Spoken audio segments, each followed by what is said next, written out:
Okay, this is going to be the top 10 MVP candidates for 2003. So a couple names right here and the honorable mentions. Going to throw at you Goldberg. When you think of 2003, I think Goldberg had a big impact. He dominated a lot of the discussion. But, is it fair to put him on this list? Probably not. I think the same thing with The Rock. I mean, the Rock, while The Rock was there from No Way Out until Backlash, I mean, it was some of the best stuff of his career. I mean, obviously, this is the Hollywood Rock stuff, which is very well documented. But in terms of like entertainment value, The Rock feeling natural, comfortable, some of the best stuff The Rock has ever done. Oh, Randy Orton as well. I think Orton not making this list. I just don't think Orton really found it in 2003 quite yet. A lot of injuries. There's really not a lot of Randy Orton, wrestling on pay-per-view. I mean, there's really not. His performance at Survivor Series was exceptional, though. So, just alone, the stuff that he did at the end of the year with Foley and with Survivor Series, you would think he probably should be in contention, but he just missed, a lot of time. Same thing with Batista as well. Some other guys that didn't make the list that, probably deserve an honorable mention. Christian, got cut from WrestleMania, but Christian really, this was his coming out party, I think. This Intercontinental Championship reign, he really got a big rub from Jericho. And, by the end of the year, I mean, he definitely elevated himself, no doubt about it. RVD, 2003 was, a year where I think RVD just could have been better utilized. He spent a lot of it in the tag division. There were some good matches on Raw, but, nothing really stood out in terms of the quality that he had, during the invasion or even during the initial stages of the brand extension. It just felt like he was relegated to the mid-card, relegated to a mid-card, tag team act with Kane. But he played a good supporting role in some of the stuff that he did with Kane. I got to say, Big Show should probably be on this list. I hate the fact that I'm leaving him off, but when you're looking at Big Show, what he did this year, just the insane amount of bumping and selling, and just really worked hard, especially, taking F5s, taking angle slams through tables, breaking the ring. I mean, give Big Show credit. I think he did a lot, to really help Brock out this year as well. Booker T, probably should make this list as well. There's not a lot of like great matches from him, but the WrestleMania 19 stuff in terms of the match, in terms of the promos, the facial expressions, just doing whatever he had to do. Even the stuff that he did with Flair, was really heated and it was really good. I mean, it was definitely initiated by racism, but it definitely brought the best out of Booker T. It's almost like he triggered, some of the negative experiences he's had in the past, and he was able to reflect it on TV, and you got a lot out of Booker T from an emotional level, no doubt about it. Mysterio was good in 2003. I mean, look, he did some good stuff in a tag team. He won the Cruiserweight Championship against Matt Hardy. The stuff that he did with Brock was good. He had singles matches with Brock. He had singles matches with Angle. So Mysterio was involved in some good stuff this year, but a little bit more inconsistent than I think some of his other years, though. But hey, we're gonna move on to the list now. We got number 10. I'm gonna go with Kane. I think you had to put Kane on this list because the storylines during the summertime, seemed to revolve around Kane unmasking more than anything. They just did a lot of stuff with Kane. Kane was very stale, and just him unmasking totally changed this whole year for him. So when I look back at it, 2003, it's got to be Kane's best year. I mean, it's got to be. I'm sure he probably would rank a little bit higher in 1998 because he won the title and he main evented so many times. But I think when Kane looks back on it, the most, craziest year of his life, was probably 2003. They just got a lot out of him. Once he did unmask, it totally changed, the perception of him. Did it really solve the problem of, Kane becoming stale?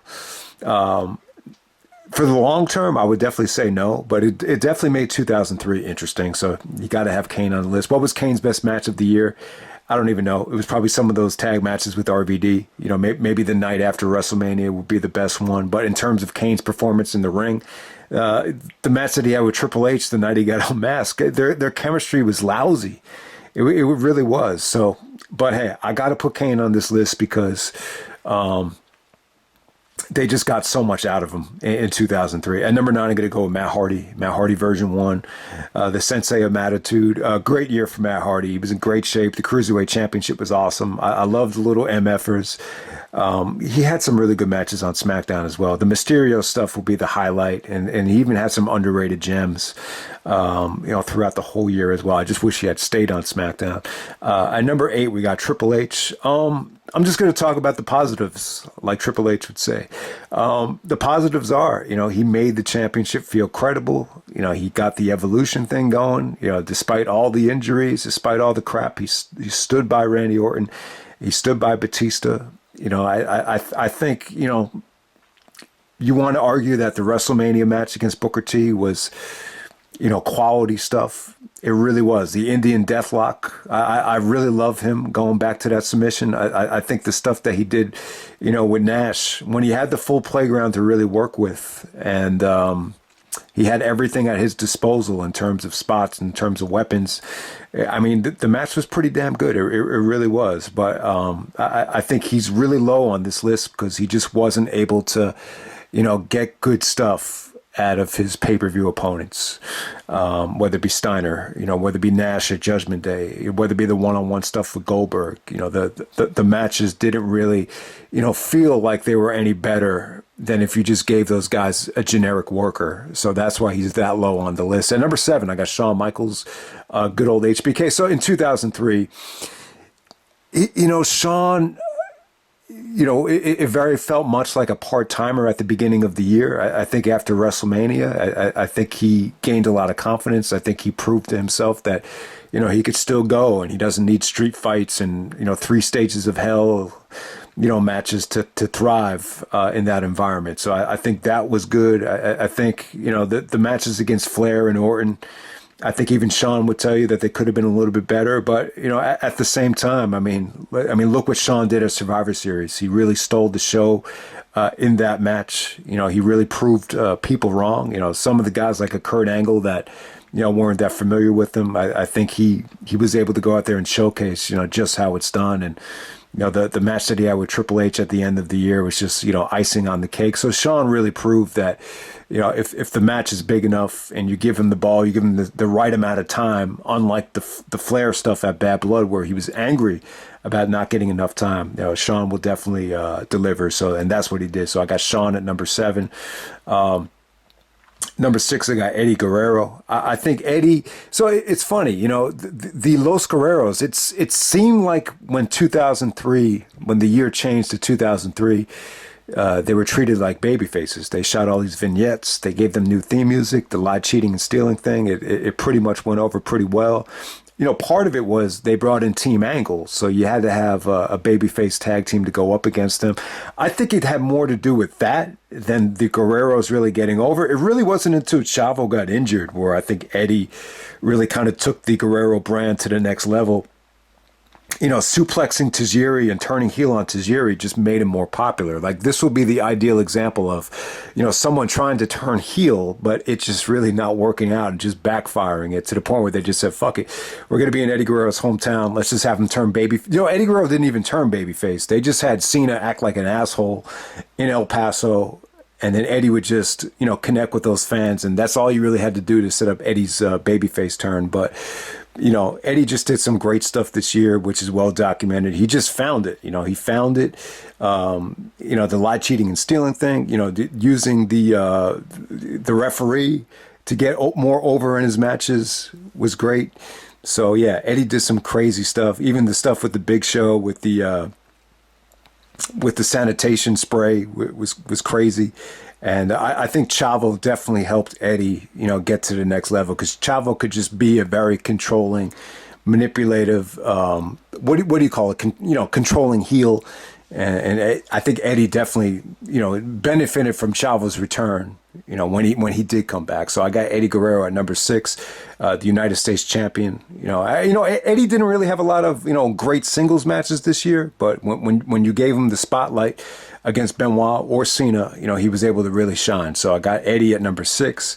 I got Chris Benoit at number 5. So Benoit could have been used a little bit better, especially on pay-per-view. I mean, there's been a lot of times like at Backlash where he's not on the pay-per-view, or at Judgment Day where they threw him into filler. But whenever you put Benoit in a singles match on pay-per-view, you got some of the best stuff ever, whether it be Benoit, whether it be Angle at the Rumble, whether it be Eddie at Vengeance. He was great in the Survivor Series match. If you gave him a great opponent on SmackDown, it was must-see TV. I think this version of Benoit is pretty much as good as Benoit ever was. I mean, some people are going to say, all right, he was more athletic then, or maybe he jumped a little bit higher when he was in New Japan, or whatever the case may be. But I think in some ways, the version we got of Benoit this year was better than ever in terms of just being crisp, in terms of just being mobile. I really didn't notice any deterioration, any flaws. I think at this age, at 35, 36, he was probably, in his prime, at this time, no doubt about it. My one regret is that I just don't think he was, able to showcase a lot, as a singles wrestler this year. He just didn't have a lot of time against certain opponents to go one-on-one for that long. But when you put him in the ring with Team Angle, you put him in tag matches, even some of the handicap matches with the world's greatest tag team or Team Angle, he was just incredible in some of these hot tags and some of these sequences where he's being booked like a strong babyface. It was just so explosive. His timing, his body motion, his precision was just, to me, it was better than ever this year. So at number 4, I'm going to go with the highlight of the night, the King of Bling Bling, Chris Jericho. So the main reason I had Jericho so high, I even considered putting Jericho as the not undisputed champion, but undisputed MVP of 2003. What really put Jericho over the top for me is the highlight reels. I think Jericho really found it on the mic. I think the highlight reels were the most entertaining thing about Raw. He was able to get guys like Lance Storm, down the road, guys like Shelton Benjamin, guys that normally aren't comfortable with talking, and was able to bring, great stuff out of them. He was able to kind of, use incidents that happened in the past and, recreate, moments like Shawn in Montreal. He was able to, create new stars with Randy Orton by putting over their finishers, the RKO, how majestic, stuff like that. So, yeah, I mean, I love the highlight reels. I think in the ring too, Jericho was able to carry, I think, Goldberg to his best match of the year. I would even put that above the Christian steel cage match with Goldberg. I thought that was good. I think Jericho was awesome in, whether it be Elimination Chamber matches or, Survivor Series elimination matches. He was always great at these multi-man matches, and his performance as a heel to Austin, talking down to Austin, leading up to Survivor Series was great stuff. So, yeah, I could go on and on. I think Jericho really did have a great 2003. It's one of my favorite Jericho years. And at number 3, I'm going to go with John Cena. So yeah, I think everybody would agree. Like, this is my favorite, Cena year. Not necessarily in the ring, but on the mic. I'm a huge fan of rap. Cena is a huge fan of, boom bap and traditional hip hop, and he was able to kind of blend, wrestling mic skills with battle rapping into his promos, and it just worked really well. I just think Cena, these Cena promos on Brock when he was selling the injury, I would actually compare them to some of the stuff that Austin did when he was in ECW. I just think they were just very well executed. I think, Cena, I mean, I could just go on and on. I mean, the way they were edited and the way they were clipped together in video packages, it just felt like, man, this guy is going to be, huge. I think it was even Edge that said he was just blown away, sitting injured at how John Cena was able to pick up the ball and just run with it, especially in terms of microphone work. I think the mic skills were good. The match quality was good too, because Cena had good opponents. in 2003. You know, the match against Brock had a unique feel to it, a unique environment. You saw great facial expressions from Cena.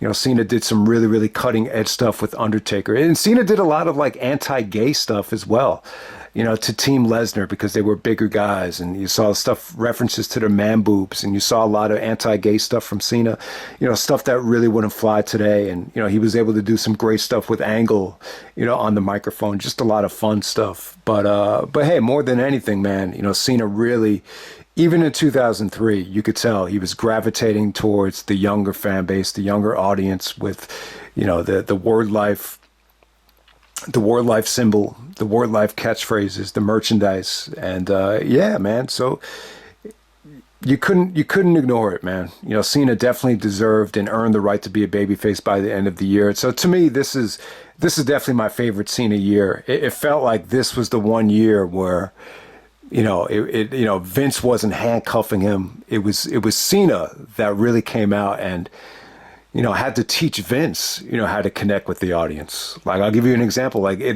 right after Survivor Series, you know, Vince is selling the injuries from the Taker match with Sable, and then Cena comes out and he's like, yo, man, this is Houston. I got to say it like they say it. Yow, yow, yow, yow.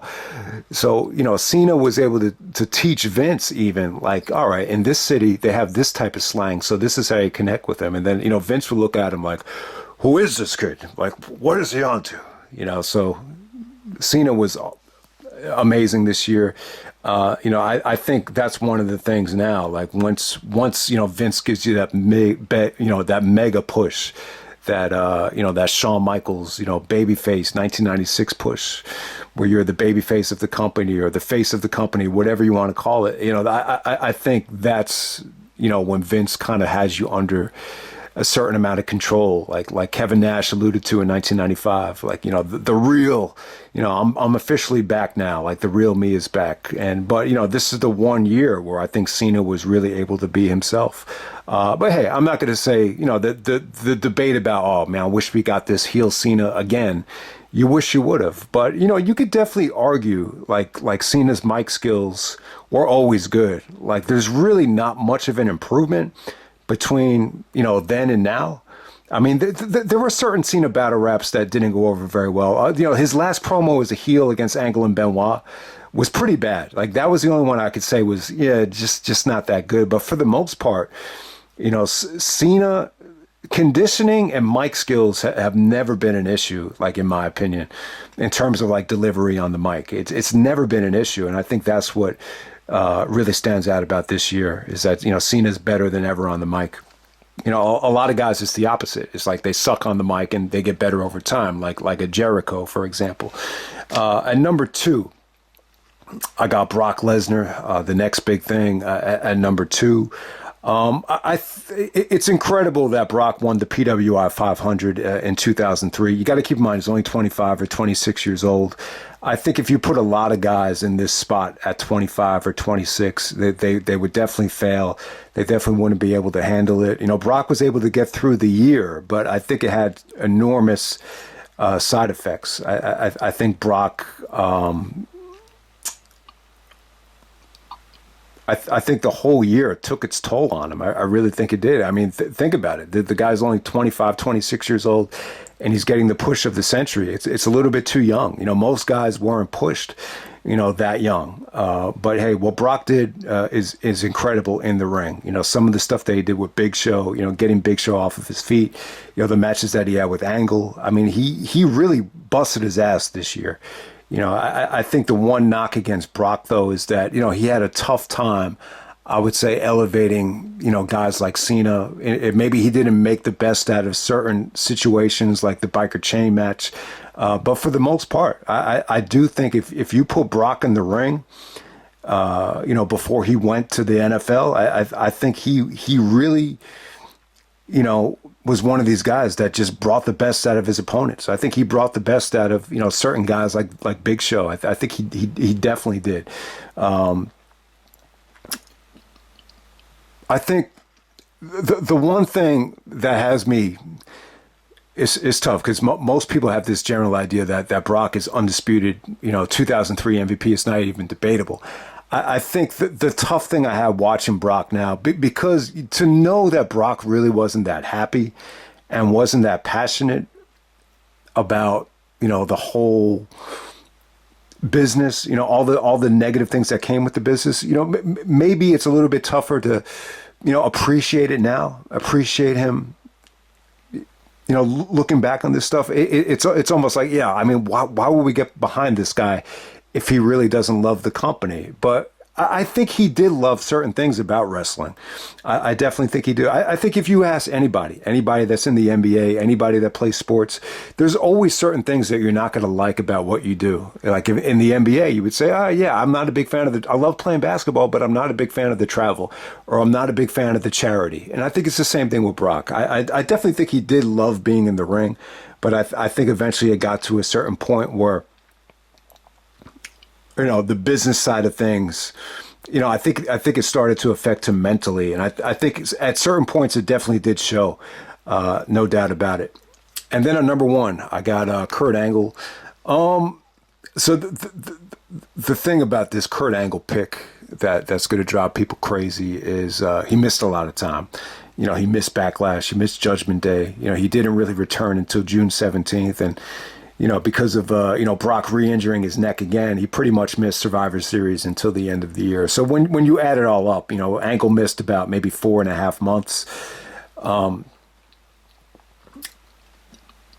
But I just think when you look at Angle in the ring, like this is prime Kurt Angle. This Rumble to WrestleMania physique and run that he had, he was awesome on the mic as well. This style of promo where he's basically like a coach to Team Angle, coaching them. Some of the heel work that he did with the crutches to Benoit, was some of the best heel work of his career. I just think this is the best version of Kurt Angle in Team Angle with that ring attire. I think it was great. And even the return too. I want to give Angle credit because, the great ones find the way. We saw with CM Punk. CM Punk injured once again. If there's a will, there could be a way. Unfortunately for Punk, there's no way around it. But, with this neck surgery, Angle was able to, find a way out of it. Most people would have just, given up and, got the surgery and, maybe just not, do the research to kind of avoid, missing that whole year. But, luckily, Kurt was able to find a miracle doctor in Pittsburgh. And, a lot of people were very negative on this surgery. And I do, this is what I wish in retrospect. I think Angle got the right surgeon. I think this is a minimally invasive, healthier procedure. But I would have done this. I would have had Kurt, take the year off and still get the surgery, just to heal it up instead of coming back and constantly getting injured again. But, I understand Angle's, you had Brock winning the championship. It was such a competitive time that he just didn't want to be out of the spotlight. He had this fear of, I'm going to be, I'm going to be forgotten. And I think that's the biggest fear. And, but, I think over time when Angle did come back, and after the title wins happen, I think the monotony set in, and I think some of the bad habits started happening once again. But if you could look past that, if you look at Angle in the ring here, he's just never been better. Like I think this is prime Angle. Like he really found the perfect mix of athleticism and the perfect mix of just, being a great wrestler, technique. You could definitely tell he got even better. He was able to carry guys, once again, just like he did in 2002. Like the Cena match would be the ideal example. Guys that normally don't hit that level were able to hit it because they're in the ring with Kurt Angle. So yeah, it's true. I got Kurt at number one. And it's funny, in Pro Wrestling Illustrated, he was the only wrestler to win 5 awards in one year. It was, Wrestler of the Year, he's actually won Most Popular Wrestler of the Year. So do you think that's really true? Is Kurt Angle the most over guy in 2003? It's weird because, Cena was still a heel. Eddie Guerrero was still transitioning. So yeah, you will probably put Angle, especially when Angle returned. Like he was really over during the summertime. Like you go back to that handicap match, and some of the times when Angle first returned in the summer of 2003, he was really over. the popularity started to decline, once 2004 started. And that's why they turned him heel. But, he was probably more over than anybody on Raw. RVD wasn't booked that well. So, yeah, I mean, Michaels was kind of a part-timer. So it's funny. Kurt Angle, the most popular wrestler of the year. The fans kind of turned on Brock at Backlash. That's what kind of prevented Brock from winning that. And Brock was such an asshole by the end of the year that you almost forget that Brock was a monster babyface. But, yeah, wrestler of the year, most popular, comeback of the year, most inspirational wrestler of the year, and then match of the year. I think the match of the year in PWI, I think it was actually against Brock, the Iron Man match. But yeah, my pick would actually be the Benoit match from the Rumble. But yeah, I'm going to give Kurt the MVP, 2 years in a row. I think it's kind of an out of the box pick.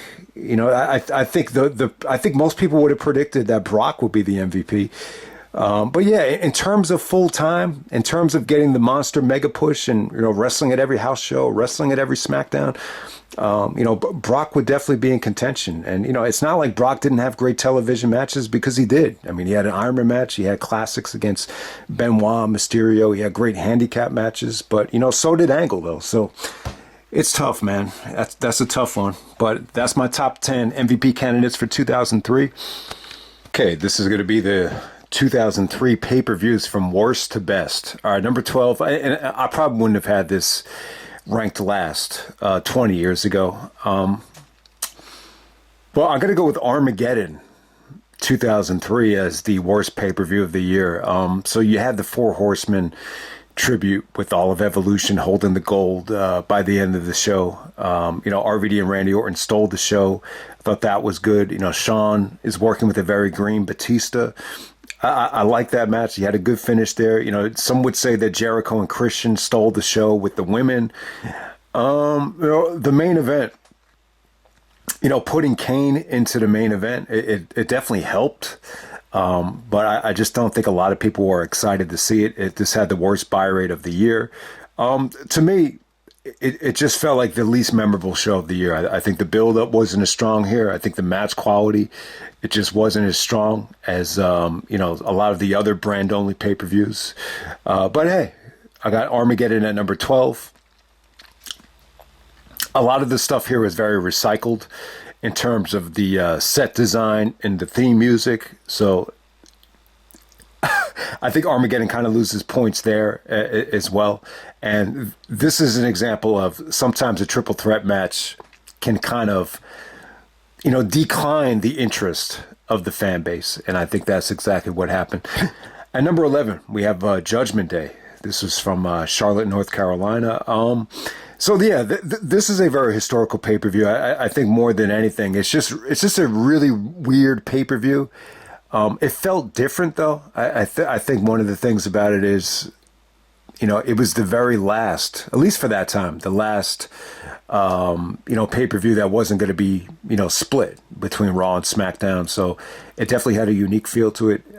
It's almost like because of the lack of build-up, they did a lot of different stuff here, whether it be the Battle Royal or the bikini contest between Tori and Sable. But yeah, the stretcher match with Brock, it was a great main event for Brock and Big Show. I thought that match was awesome. Eddie Guerrero and Tajiri, they stole the show, some would say, in the ladder match. So you definitely had some good stuff on here.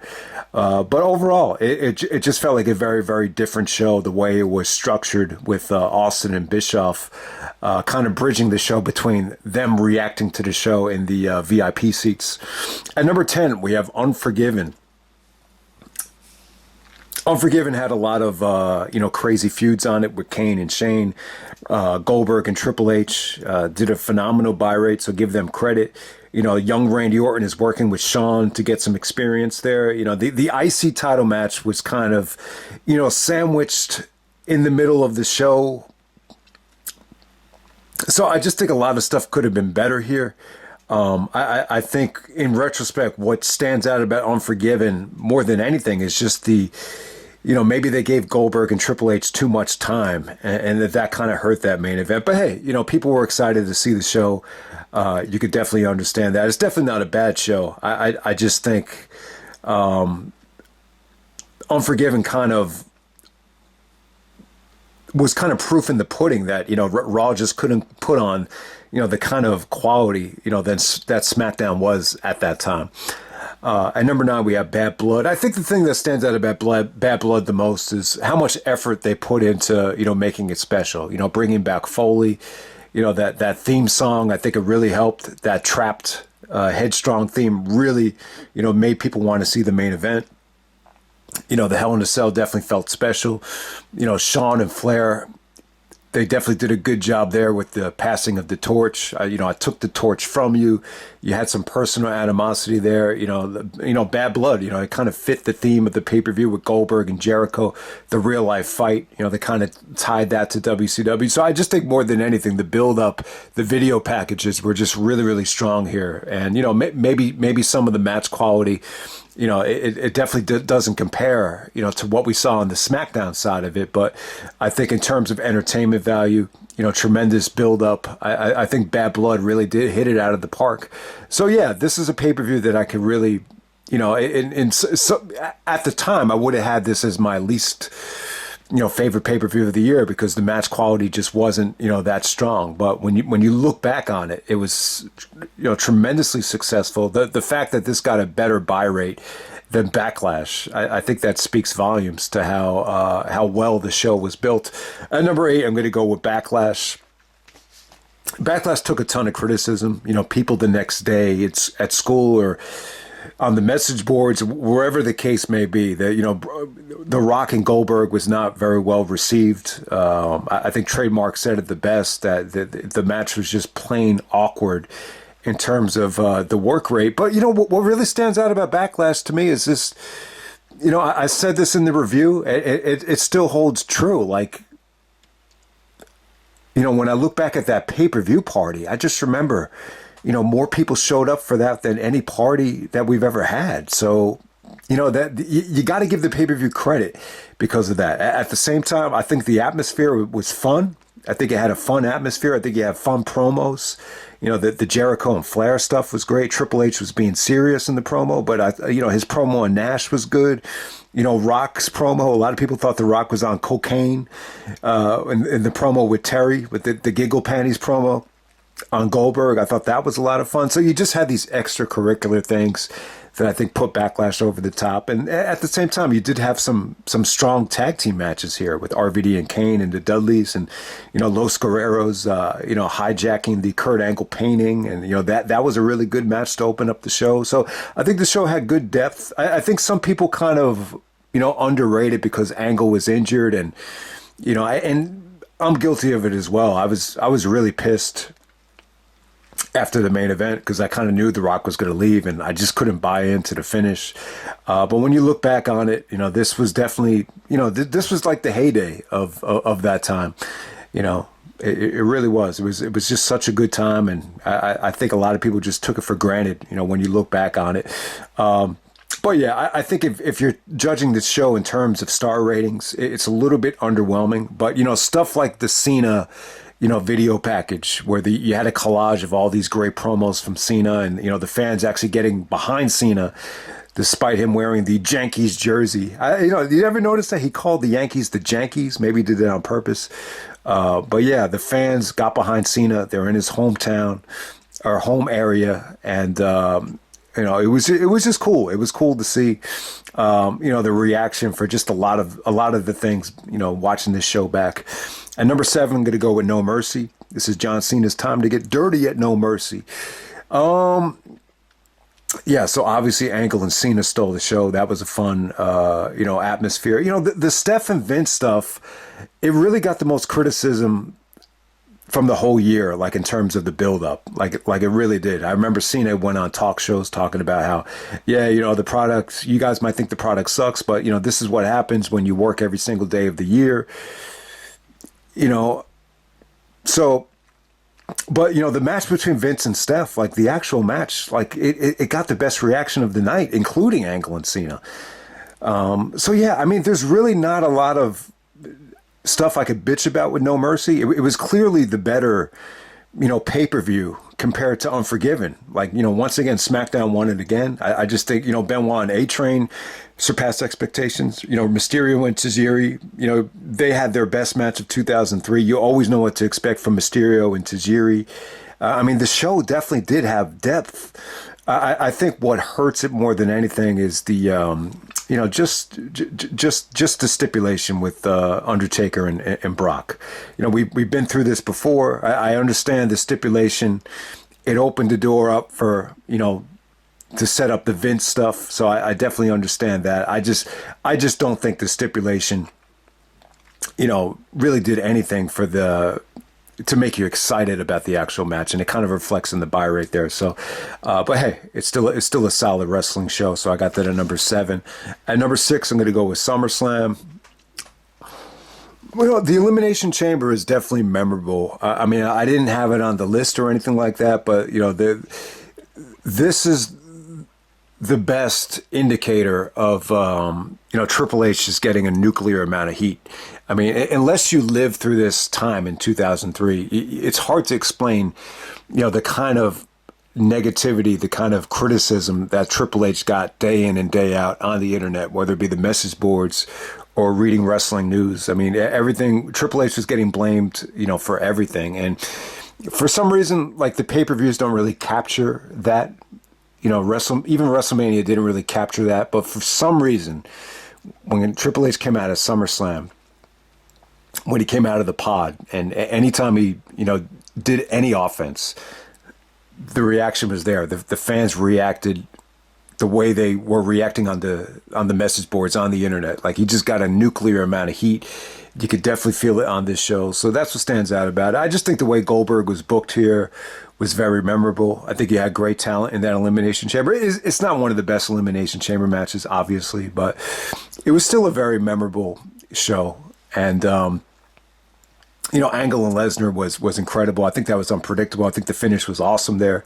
Angle slams Vince through the chair. So if you're angry at Vince, you get to see Angle get his revenge on Vince. One of the few times where Angle and Vince are not on the same page. They usually are on the same page. And, the 4-way with Eddie, was definitely, something that really, carry the wrestling load on the undercard. But, it's more of an entertainment show than a wrestling show. And that's the bottom line. The whole show had to be restructured because of the Triple H injury. So I think that's what kind of, hurt SummerSlam's depth. But it definitely, paid off in terms of creating a monster buy rate for Triple H and Goldberg. It really made you want to see that match. So you got to give it credit. So I got SummerSlam at number 6. At No Way Out, at number 5, I have No Way Out. So No Way Out, just a pay-per-view that, it was kind of like, at the time, it was just like, it felt like a gift. It's like, wow, Austin's coming back. What's that reaction going to be like? Wow, we're going to get Rock Hogan too? I can't believe it. And like, look at all these other, attractive matches. Like, you got Benoit and Brock teaming up together on the undercard. And it's just like, man, like they're taking a back seat to all these legends, but they're the ones going out there and stealing the show. And you got Jericho opening up the show with a hot crowd. Taker, clearly is in the best shape of his life after coming back from the hiatus against the Big Show. So there's just a lot of depth here, a ton of star power. It's a unique pay-per-view too. I don't know if we've ever had this much talent on a Big 5 pay-per-view ever. So that's No Way Out 2003. Once again, more of an entertainment show than a great wrestling show. But hey, at number 4, I got Survivor Series. So once again, I was not able to find that video package with the Limp Bizkit theme. If anyone was able to find it, let me know. I tried to be slick. I tried to look at Sunday Night Heat on the WWE Peacock, not the network, but Peacock. And it's funny, they don't really have a lot of Sunday Night Heat episodes. Most of them are from like 98 and 99. So I thought, maybe they forgot to take the music off for the, Sunday Night Heat right before Survivor Series. But no, I could not find it. But yeah, that video package between Triple H and Goldberg was great. I think that's one of the best. I think that's one of the things that Raw has on SmackDown is probably the storylines. I think the storylines were really, really good. So, this time they definitely got it right. They had a tight, short and sweet Triple H and Goldberg match. And, it's not a great, spectacular match, but, it's definitely the better of the two in terms of,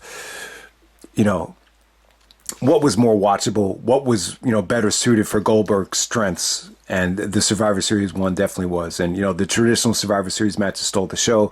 It got you excited for WrestleMania. The thought of, this version of Kane, taking on The Undertaker, it gave Taker a reason to come back as the dead man. So you just had a lot of different things at Survivor Series that were very memorable. And, the stuff with Randy Orton as well with Mark Cuban, I think that goes under the radar. I think, Randy, RKOing the legendary owner of the Dallas Mavericks as well. So you had a lot of good stuff at Survivor Series, building up Benoit, building up Cena in the opener there. So it's definitely like, it felt like I think Survivor Series, like, especially more so than SummerSlam, it felt like, the whole roster, combined for a super show with Survivor Series. At number 3, I got the Royal Rumble. I got it this high because Angle and Benoit just puts it over the top. I know the undercard was horrific. You probably had some of the worst matches of the year, on the undercard. But, Brock and Big Show, that was definitely a fun little opener right there. And then the Rumble itself was pretty good. I think the Rumble was a little bit predictable. Like, looking back on it, it's probably like the most predictable Rumble. But like in terms of like work rate and, building to WrestleMania and just having star power, the other negative would be the Chris Nowinski stuff. But if you could look past that, I think this is one of the best, star-studded Rumbles I think we've ever had. But yeah, I'm not crazy about the finish though, and the ending with Brock winning and then playing the wrong theme. They actually played the theme to the pay-per-view. I think that actually helped the theme for the pay-per-view out because when you hear the theme, you think of Brock actually winning. So sometimes it's hard to remember and digest these themes. But yeah, Brock wins the Rumble. And in one of probably the most, predictable Royal Rumble ever. And number 2, I got Vengeance. Vengeance had some of the best matches of the year on it. I think I had like 3 in the top 10 of 2003, all from the Vengeance pay-per-view. It was such an awesome wrestling show. This was definitely a great time for SmackDown. I think more than anything, what you take away from Vengeance is just how many guys just got so much more better as SmackDown went on. When you go back to Rebellion 2002, they couldn't have put on a pay-per-view this good because Cena wasn't quite there yet. Eddie wasn't quite there yet.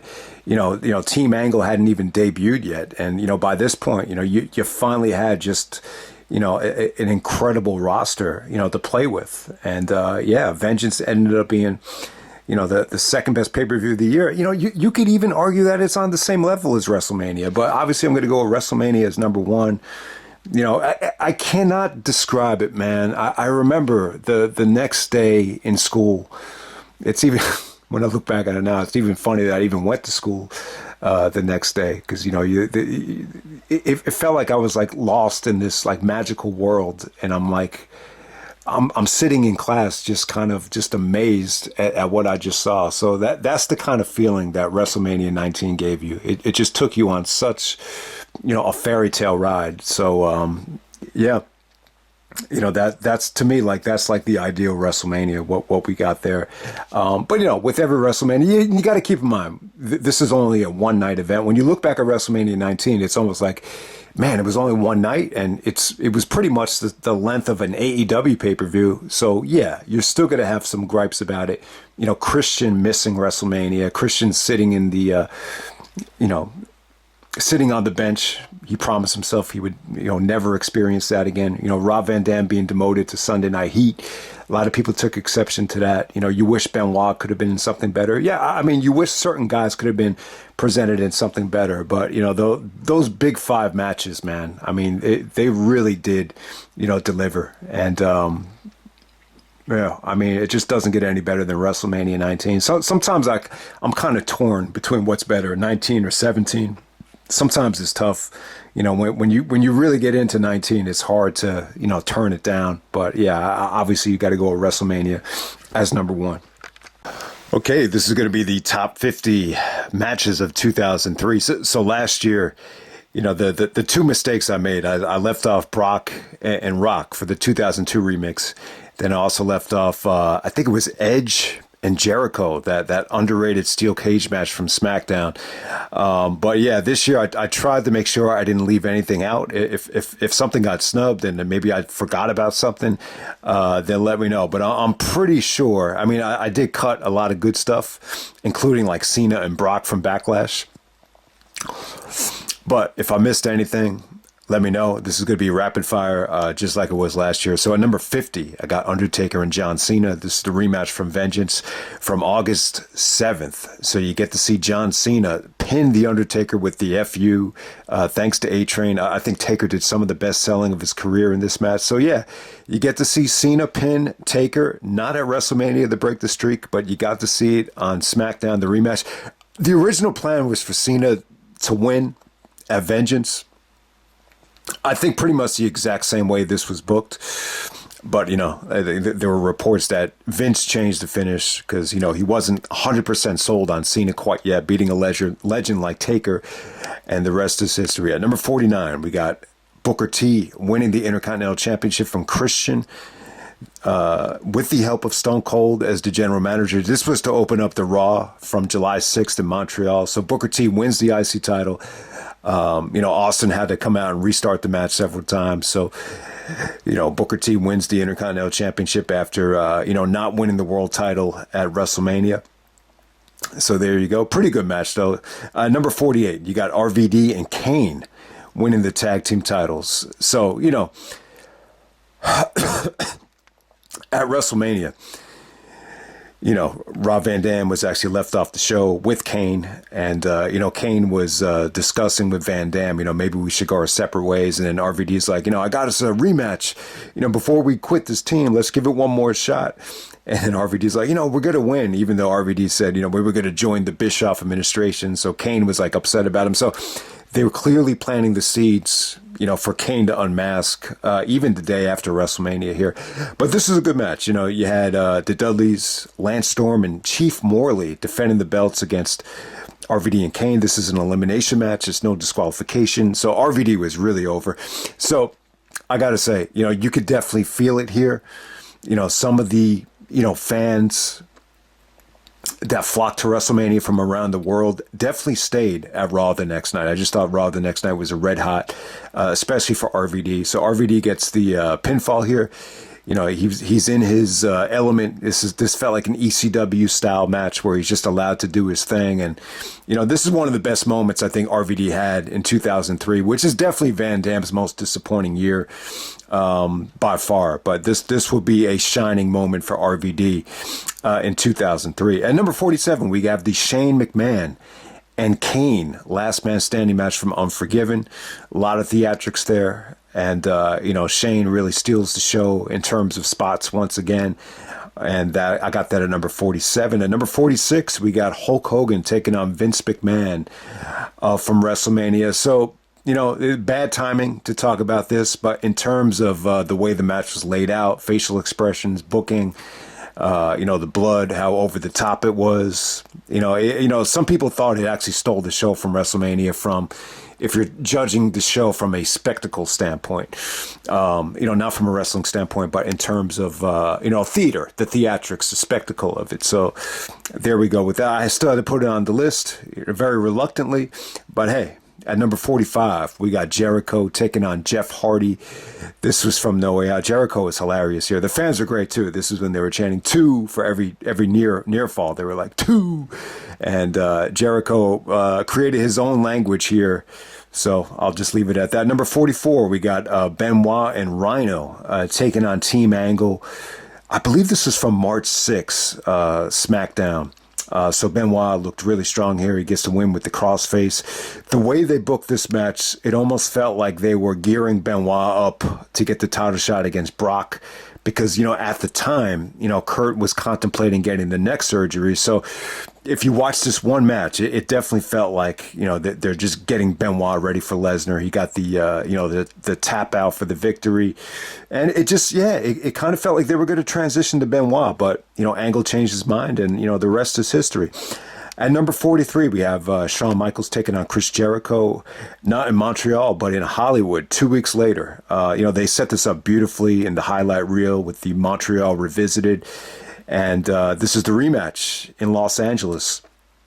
You have the coach on commentary. Jericho gets the revenge on Shawn. He makes him tap out with the walls of Jericho. The tap out was really well executed with Jericho,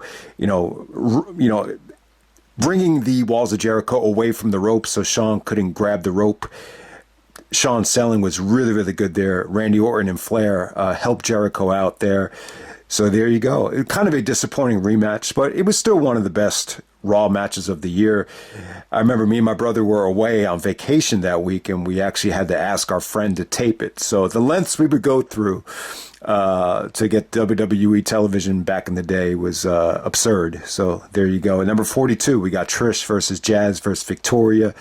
The triple threat match from, WrestleMania. At the time, one of the best women's matches of all time. Trish wins the belt back. Definitely a huge step up from the triple threat from WrestleMania 18. At number 41, we have Eddie Guerrero taking on Chris Benoit, Tajiri, and Rhino. This is from SummerSlam for the United States Championship.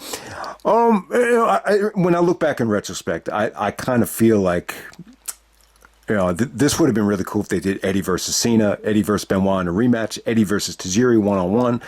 The Fatal 4-Way, 4-Ways sometimes feel like filler, and this definitely felt like filler. But hey, you have an insane amount of talent in this match, so it wasn't bad, but, you wish they had done the Eddie and Cena match, at SummerSlam. But hey, you got it in El Paso, Texas, Eddie's hometown, so there you go. Number 40, we got Shawn Michaels taking on Randy Orton from Unforgiven. It was cool, man. I mean, the highlight for me would be the Shawn segment with Orton backstage before the match.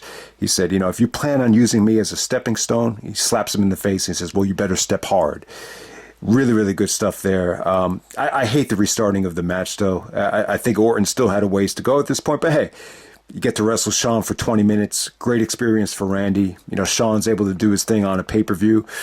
And there we go. Number 39, we have Goldberg taking on Jericho from Bad Blood. This is, the video package is actually better than the match. I love the video package. I went into depth about why.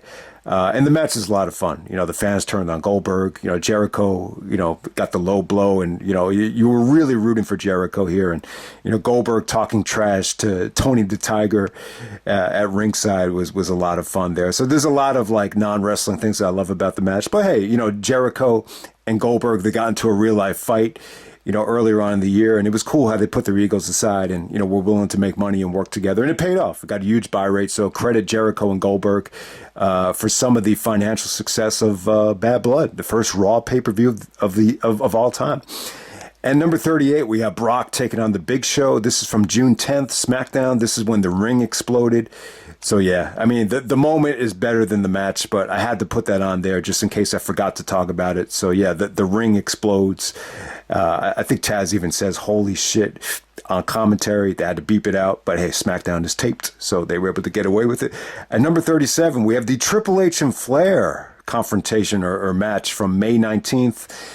Where was this? From Greensboro, North Carolina, for the main event of Raw. So we got a little temporary face turn for Flair because they're in Carolina country. Triple H wanted Flair to lie down for him, and, Flair went back to being the dirtiest player in the game. So it was a huge night for Flair. I still think this is one of the biggest nights of Flair's life. The aftermath is actually on the Flair DVD. So, the whole, if you were there live and if you bought the Flair DVD, that really puts this presentation and this whole match over the top. The match is probably one of the weaker, Triple H and Flair matches, because they've had some, classics, especially this stuff in 2005, which got a lot of time and got very bloody. But this is just a nice little, tease. And, Flair was very complimentary of, Triple H's work here. He said that he felt like he was wrestling himself. So there you go with that. Number 36, we got Team Angle of Kurt, Shelton, and Charlie taking on Chris Benoit and Brock Lesnar from No Way Out. Edge had the neck injury, so he couldn't wrestle, but, Benoit and Brock made for an awesome team. This is where Angle hurt his neck, but, the match was awesome. I thought this stole the show from No Way Out. You just say to yourself, what could it have been if Team Angle had stayed together and Angle never got injured? But hey, man, I thought that handicap, one of the best handicap matches we've ever seen. They did a lot of handicap matches on SmackDown that year. But this would be the best one. You know, Benoit is in Montreal. He had the submission trade-off with Angle, so the Canadian fans got behind Benoit. The Canadian fans were huge for Brock, and this is even before I think he ever moved to Canada. So there you go. But you know, the negative side effect is this is where it all started in terms of Angle breaking down and the neck becoming a huge problem. Brock tried to, Angle had him in a headlock, and Brock, ran backwards to the turnbuckle, and that's where Angle actually hurt his neck. At number 35, we have Team Angle versus Team Lesnar. This is from Survivor Series. The negative part about this is Kurt really couldn't last that long, but the silver lining is Benoit and Cena are the sole survivors. They did a great job of building Cena up as a babyface after Benoit was a little bit reluctant to tag with him. Cena really earned Benoit's respect. He has the FU on the Big Show. So it's a really, really fun match to open up Survivor Series. At number 34, we got Jericho versus Christian versus RVD from Unforgiven for the Intercontinental Championship. The match has a dead crowd, but, they got a lot of time out there. They were able to kind of work themselves into a rhythm. There were just some really awesome spots. I thought everybody here busted their ass. I thought this stole the show from Unforgiven. Christian retains the IC title. But hey, RVD would get his revenge in the ladder match on Raw. At number 33, we got Kurt Angle versus Rey Mysterio. This is, I believe this is a non-title match from SmackDown, January 23rd. So yeah, once again, you got Angle and Mysterio. Another great match on SmackDown. So if you look at it, they had a SmackDown match every year. 2002, 2003, 2004, 2005, they wrestled in Japan. 2006, they wrestled for the world title.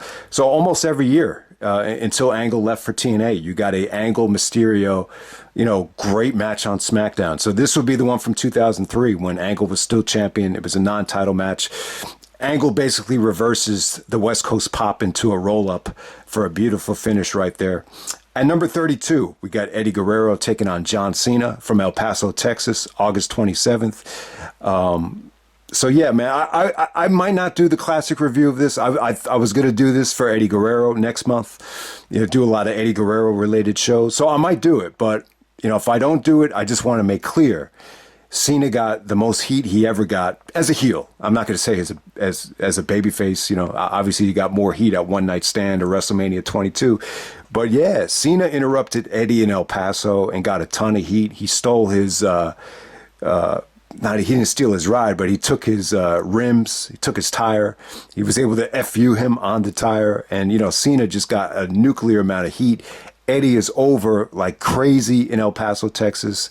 So the opening segment of SmackDown led to a match later on in the night. Ends in a DQ, but, it really, this Eddie Guerrero, John Cena, man, like, this was great stuff, man. And even the other match that they had in the parking lot, I just love this stuff. You just wish it could have been on a bigger stage.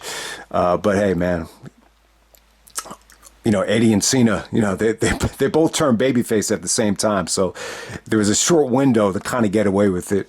But hey, man, we're going to move on to number 31. We got Team Angle taking on Eddie Guerrero and Tajiri. I'm going to go with the Judgment Day ladder match for I'm going to say the gold medals, but for the tag team titles here. So Tajiri had to step in for Chavo.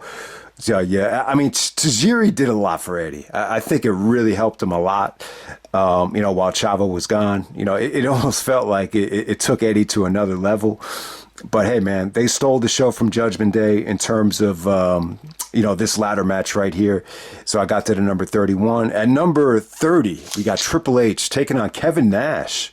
Hell in a Cell. We got Mick Foley as the referee. I think the match aged pretty well. The build-up was incredible. Foley's bumping in the cell as the ref was incredible. It just felt like a big match. I think Nash did the best he could despite the limitations. And I thought it really did deliver. I mean, it was a solid Hell in a Cell match, no doubt about it. At number 29, we got Rob Van Dam taking on Randy Orton for the Intercontinental Championship from Armageddon. I think they stole the show at Armageddon. Orton wins the IC title to start one of the best Intercontinental Championship reigns I think we've ever seen. At number 28, we got Team Angle taking on Los Guerreros to open up Backlash. I thought this was the best pure wrestling match from Backlash. But Backlash got a lot of criticism, but I think wrestling wise, this was by far the best thing on the show. 27, we got Rob Van Dam taking on Chris Jericho. I'll tell you, man, people slept on this. I don't know if they didn't see it, or maybe they missed it, or maybe they just didn't think it was that good. But this was from Vancouver, August 4th, Raw. This was the same night where Austin, made the stipulation for SummerSlam that the world title is going to be an elimination chamber. They were going to cancel Triple H Goldberg one-on-one because Triple H was, injured with the groin. So they had RVD take on Jericho later on in the night. And it was weird, man. The fans are into Jericho, but at the same time, they're into RVD because they're in Canada. RVD actually wins with the split leg of moonsault. I think this is some of the best work RVD and Jericho ever did. It's by far like the match that nobody talks about that they had. I mean, they've had a ton of matches. None of them really got the, main event spotlight that they deserved. They actually had a steel cage match later on in the year that was actually restarted, and, Austin actually made it a steel cage match. But, that wasn't as good as this. This was the best work they did in 2003. I'm not going to say it's their best match that they've ever had, but in terms of Raw matches, I think it's probably the best, television match I think they had. So RVD actually wins with the split leg of moonsault. But there was a lot of fun stuff in that match. At number 26, we got Chris Benoit taking on Matt Hardy. This was from SmackDown, July 17th. This is part of the U.S. title tournament. So Benoit wins. He goes on to Vengeance to take on Eddie Guerrero in the finals for the United States Championship. But yeah, Matt Hardy put up a hell of a fight. He was bleeding. They made him look strong. Him and Benoit just had a 10-minute war right here. Didn't get a lot of time, but, they probably packed in more action into 10 minutes than anybody had all year. At number 25, I got John Cena taking on The Undertaker from Vengeance. Incredible video package. Incredible feud right here. Cena and Taker, it wasn't a great match, but I think it was a solid match. Definitely worthy of making this list. I actually preferred the Vengeance match, over the SmackDown match.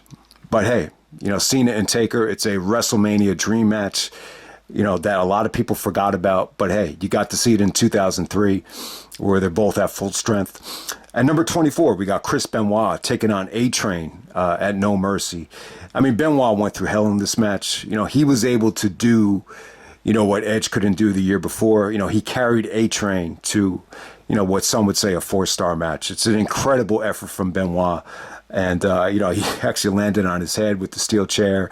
He got destroyed in this match. But hey, it's one of Benoit's most impressive performances ever. And this is what I'm talking about. When you can elevate someone that doesn't normally have, quality matches like this to that kind of level, that's where you earn your stripes. And to me, this is where I think Benoit solidified his push as the main event of the biggest WrestleMania of all time up to that point. At number 23, we got Rock versus Austin from WrestleMania 19. The match was hella fun. It was a fun match. Still, I remember the pay-per-view party.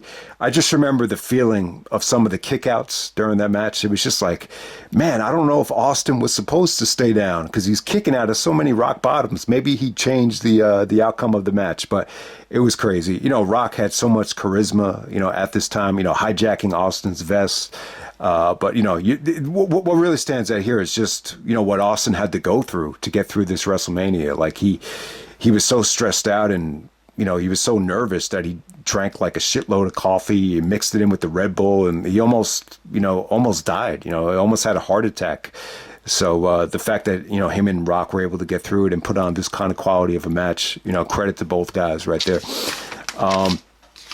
At number 22, we got Brock taking on Big Show. This is Judgment Day, the stretcher match in the main event.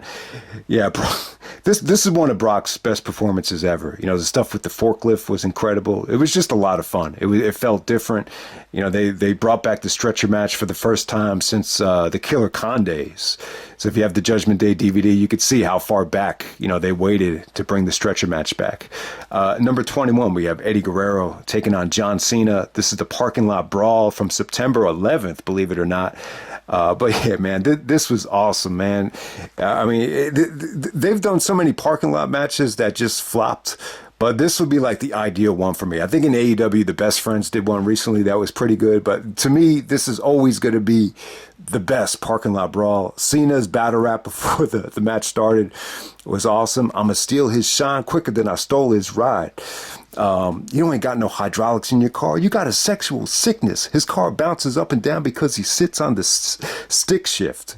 So Cena had some great lines here. Eddie was funny as hell. Like there was one part where he takes Cena, rams his head on the horn of the car, and then he's like, "Hey John, say hi from Mama." Chavo came out to help Eddie.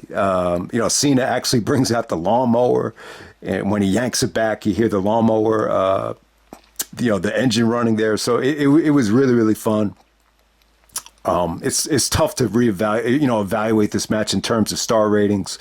But if you haven't seen it yet, definitely check it out. When I watch this match, I'm just like, man, SmackDown just has, younger talent that, hasn't been pushed yet, that is just on the verge of exploding. And, Eddie and Cena, they're both on the verge of turning babyface. So you finally got to see, them work just a little bit before that window was about to close. So there you go. Number 20, we got Brock taking on Rey Mysterio. This is from SmackDown. December 11th, San Diego. So yeah, Rock always wanted to wrestle Mysterio in San Diego. I mean, they did some good stuff with Ray in San Diego. The Matt. I'll talk about the Matt Hardy stuff. The Angle and Benoit match the year before was great. But yeah, this would be ideal though. I mean, how many times we have to sit through Mysterio and JBL? In a David versus Goliath match, but you wish you could have replaced it with Brock and Ray. You've gotten more than you could have asked for JBL and Ray, but I just wish Brock and Ray was on a bigger stage because this was awesome. Brock just felt like such a bully here. He had a lot of fun here. Kind of talking down to Ray, but yeah, Ray put up a hell of a fight. The ending is phenomenal. Brock busts out that. I don't remember what he called it, the Brock Lock submission. I don't want to call it the stretch muffler, but I think he had a name for it. It's just not coming to me. Where he wraps Ray's leg around his neck and makes him. Mysterio actually taps in front of Dominic. You get to see Dominic here, and once again, in front of Ray's family. So yeah, Brock came off. They were really doing a good job of making Brock like an evil heel at this time. At number 19, we got Triple H taking on Booker T from WrestleMania. I mean, a lot of people are going to, bitch about this because of the ending. But, the work inside the ring was great. Bret Hart even loved it. That Indian deathlock stuff with Booker T selling the knee, was great. From a technical standpoint, it really delivered. I think Booker T upped his game, leading up to this match. You got some of the best promos, I think, of Booker T's career. Leading up to this thing, just some of the facial expressions too. But hey, it's got a negative stench attached to it. But I think from a pure wrestling standpoint, I think Triple H probably had his best. This is probably the best thing I think Triple H was involved with all year. Outside of the Shawn stuff. Number 18, we got Team Angle taking on Eddie Guerrero and Tajiri. This is from May 21st on SmackDown. They had another match the week after that's pretty much on the same level, but this is where it all started. Eddie Guerrero really finding it, using the referee to his advantage, cheating behind the referee's back, doing the acting thing, hitting Charlie Haas with the steel chair and then, faking getting hit by it to look like, it was Team Angle that had the chair so that they would get disqualified. So Eddie and Tajiri could retain the tag team titles. He did it both weeks in a row, but both matches are great. This is where it really all started. Eddie just finding that extra, layer to connect with the fans. So, yeah, one of the more memorable things of the year. Everybody remembers, like when people see that, acting, you think of Eddie Guerrero. And, people still use that now. And you always hear the Eddie chants when you see someone playing possum, whether it's from a belt shot or a steel chair shot. At number 17, we got Kurt Angle versus Chris Benoit. This is from SmackDown, February 6th. I believe it's non-title, so this is the rematch from the Royal Rumble. They really made a conscious effort to make Angle look strong. I think Benoit got all bloodied up from a buckle bomb. But yeah, some beautiful counters to the Angle Slam. Angle actually wins with the Angle Slam. But once again, you could see Angle and Benoit looked better than ever here. You could still see that amazing chemistry that they had, from the Rumble. I would definitely say it. Like Angle and Benoit, like this is the best they ever looked. This Royal Rumble leading up to WrestleMania. This is the best I think, either guy ever looked throughout their whole career. I think you could argue that. At number 16, we got Angle versus Cena from No Mercy. Cena, that one line that I want to mention in the battle, in the opening promo, he claims intelligence. That's impossible. His head is hollow. His T-shirt used to say "You suck," but they had to switch it because he swallows. That's one of Cena's best lines of the whole year. But the match had an incredible atmosphere. So a lot of people actually liked it better than me. But there were some rumblings that a lot of people thought it was going to be the match of the night, a classic. And it really was. I mean, it was more of a classic than you would have expected. And then some people said, oh, it wasn't the classic that you envisioned. But still, when you look back on it, it's by far, the best work they've ever done together. So there you go. Number 15, we got World's Greatest Tag Team taking on Rey Mysterio and Billy Kidman. This is the rematch from Vengeance. I believe this is from August 15th. I might have the date wrong. But yeah, there's a shooting star press from Kidman that I think it was Shelton kicked out of, and the fans just lost their shit. It got a lot of heat. They just couldn't buy into, the kick out there. But hey, Charlie actually said on Bite This that they topped their match from Vengeance. I think I would disagree with that, but I get what he's saying. Like they created that same kind of magic. So one of the best SmackDown tag matches of the year. It's the rematch from Vengeance. World's Greatest Tag Team goes over once again. At number 14, we got Rob Van Dam taking on Christian. This is the Raw ladder match from September 29th. I just remember, this was Chicago. And I might have said this in the Raw matches video for the 30th anniversary. But it always felt to me like RVD, even though he's not from Chicago, it always felt to me like RVD was almost as over as Punk in Chicago. Maybe because he's from the Midwest area, Michigan, not too far away. That might have something to do with it. But I thought RVD and Christian just had an incredible ladder match. Very exciting. Van Dam was able to do a lot of the things that he struggled doing, especially the frog splash off the top of the ladder. He would always trip and fall when he tried to do it. I think he tripped when he tried to do it against Eddie, but, just beautifully executed. Christian is just so good at bumping and masterminding these ladder matches. At number 13, we got Rey Mysterio defeating Matt Hardy to end Matt Hardy's Cruiserweight Championship reign, June 5th from San Diego. Beautiful match right here. I mean, you actually have Mysterio's wife crying at the end of this thing as Rey is celebrating with Dominic. So this match has a lot of historical importance. It's really the first time I think Dominic ever got into a WWE ring. Matt Hardy was, awesome here. To me, this is one of the best reigns of the year. Matt Hardy is a heel. You actually have Crash Holly actually, showing off the fact that Matt Hardy was on the cover of WWE Magazine to rub it in Rey's face. So yeah, Rey Mysterio ends Matt Hardy's reign. One of the best moments of the year. At number 12, we got Kurt Angle defending the WWE Championship against The Undertaker. This is from September 4th. So yeah, Taker won a really good triple threat number one contenders match against Brock and Big Show, the SmackDown right before this. So you do Angle and Taker in 2003. I'll tell you what, this was on its way to being the best work I think Angle and Taker had ever done together. I think the fluidity was there. I just think from a conditioning standpoint, this is the most equal they both looked in terms of mobility. Once again, the counters were incredible. Great near falls from the choke slam, angle slam reversal into the last ride, the counters into the ankle lock. So the rope breaks from the triangle choke were beautiful. That one rope break is going to go under the radar, but there's a sequence here where Angle his hand is about to drop for the third time. And instead of letting it drop, he just transitions and puts his foot on the rope. That is the little things where, if you're trying to become a wrestler, you could really, that's the kind of stuff that really puts matches over the top.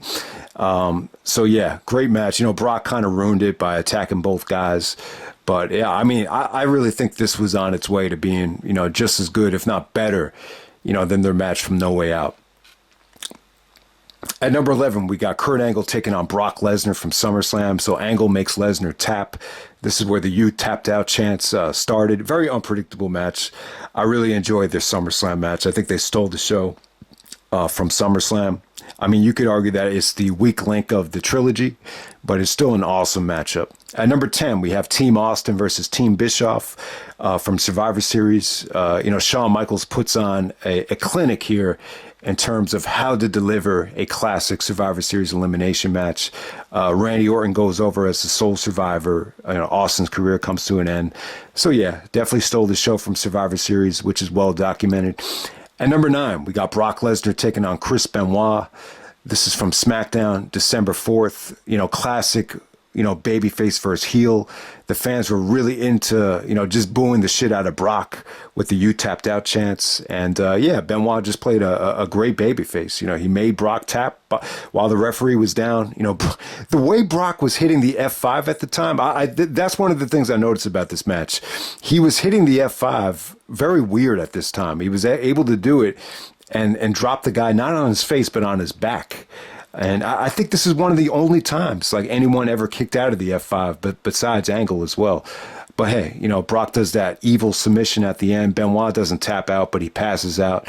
So yeah, Brock versus Benoit. You didn't get it at WrestleMania. You didn't get it on a pay-per-view, but you got it on this classic SmackDown from December 4th. At number 8, we got Kurt Angle winning the belt back from Brock Lesnar and The Big Show. This is a triple threat match from Vengeance. I just think this match is awesome. I just love the Vengeance pay-per-view. I love everything about it.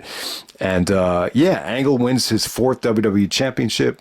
This features, the highlight of the match would be the Brock running powerbomb on Big Show. I mean, Jesus Christ. I mean, does it get any more spectacular than that? I don't think that gets enough love. Like, that's even more impressive than the ring breaking. But Angle was great here. He's like, I did it again. But hey, at number 7, we have the world's greatest tag team versus Billy Kidman and Rey Mysterio. This is when you got a great pay-per-view, when you can't really decide what the match of the night was. Most people actually think this was the match of the night. But hey, awesome tag match right there. You got the Filthy Animals reuniting from WCW and Kidman and Mysterio. So there you go. I got that at number 7. At number 6, we got Shawn Michaels versus Triple H. The world title match from Raw, December 29th. The classic Shawn versus Hunter match.